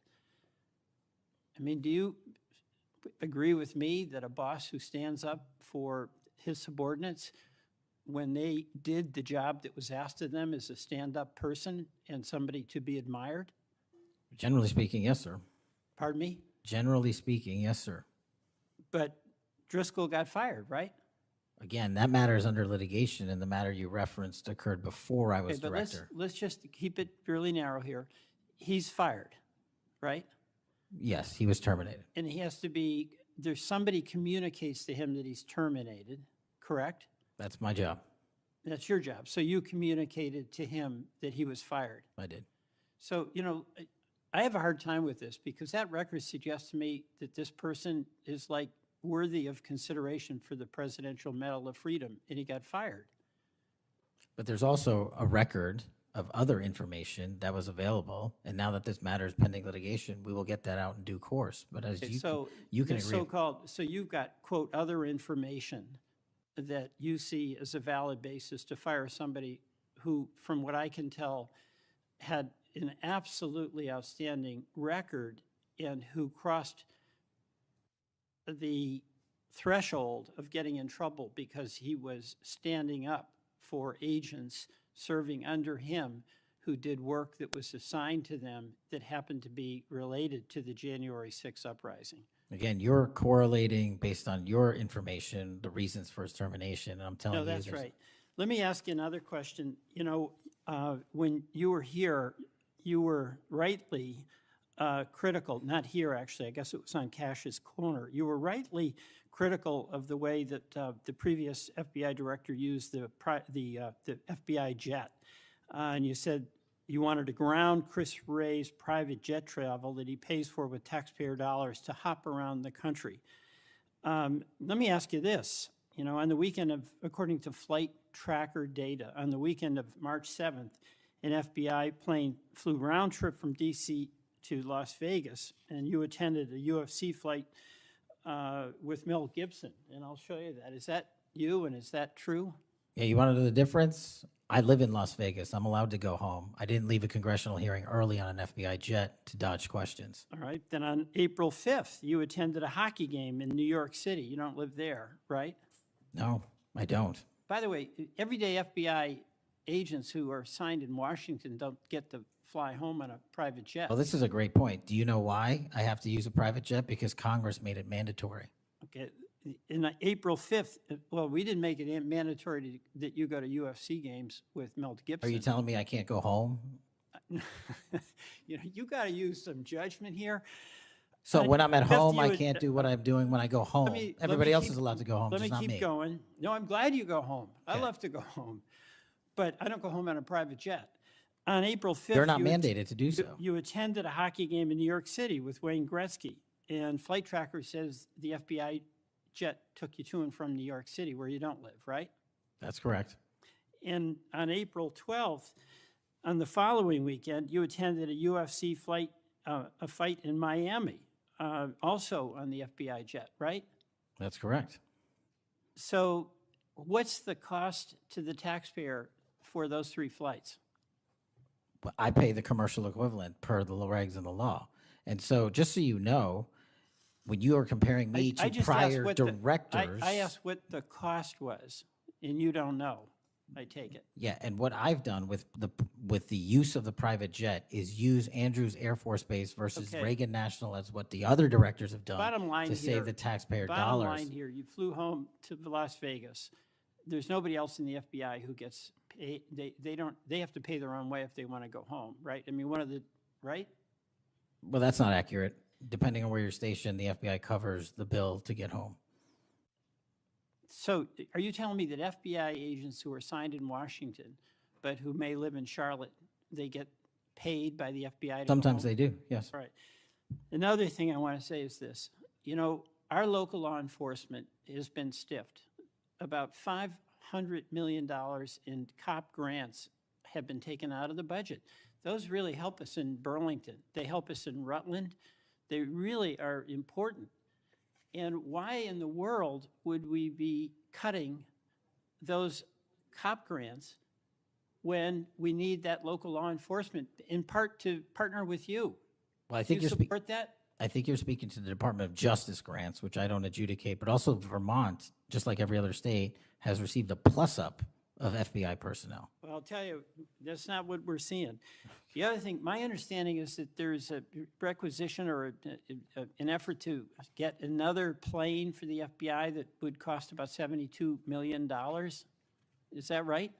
That's inaccurate. The FBI, because the jet, as you call it, is not my jet. We use it for operational needs. We use it for FTOX. We use it for HRT. But that's the one you fly and in, right? we have multiple fixed-wing assets, and one of them is on a wildly expensive lease that I deemed a waste of money, and I'm looking for a replacement in which the government can procure assets permanently.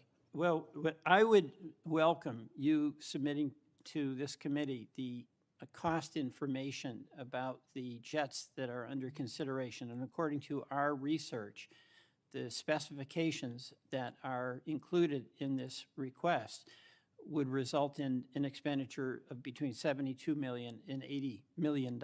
That's So inaccurate, but I'll happily get you the right I numbers. welcome getting the specific information. Absolutely. Thank you, Mr. Chairman. I yield back.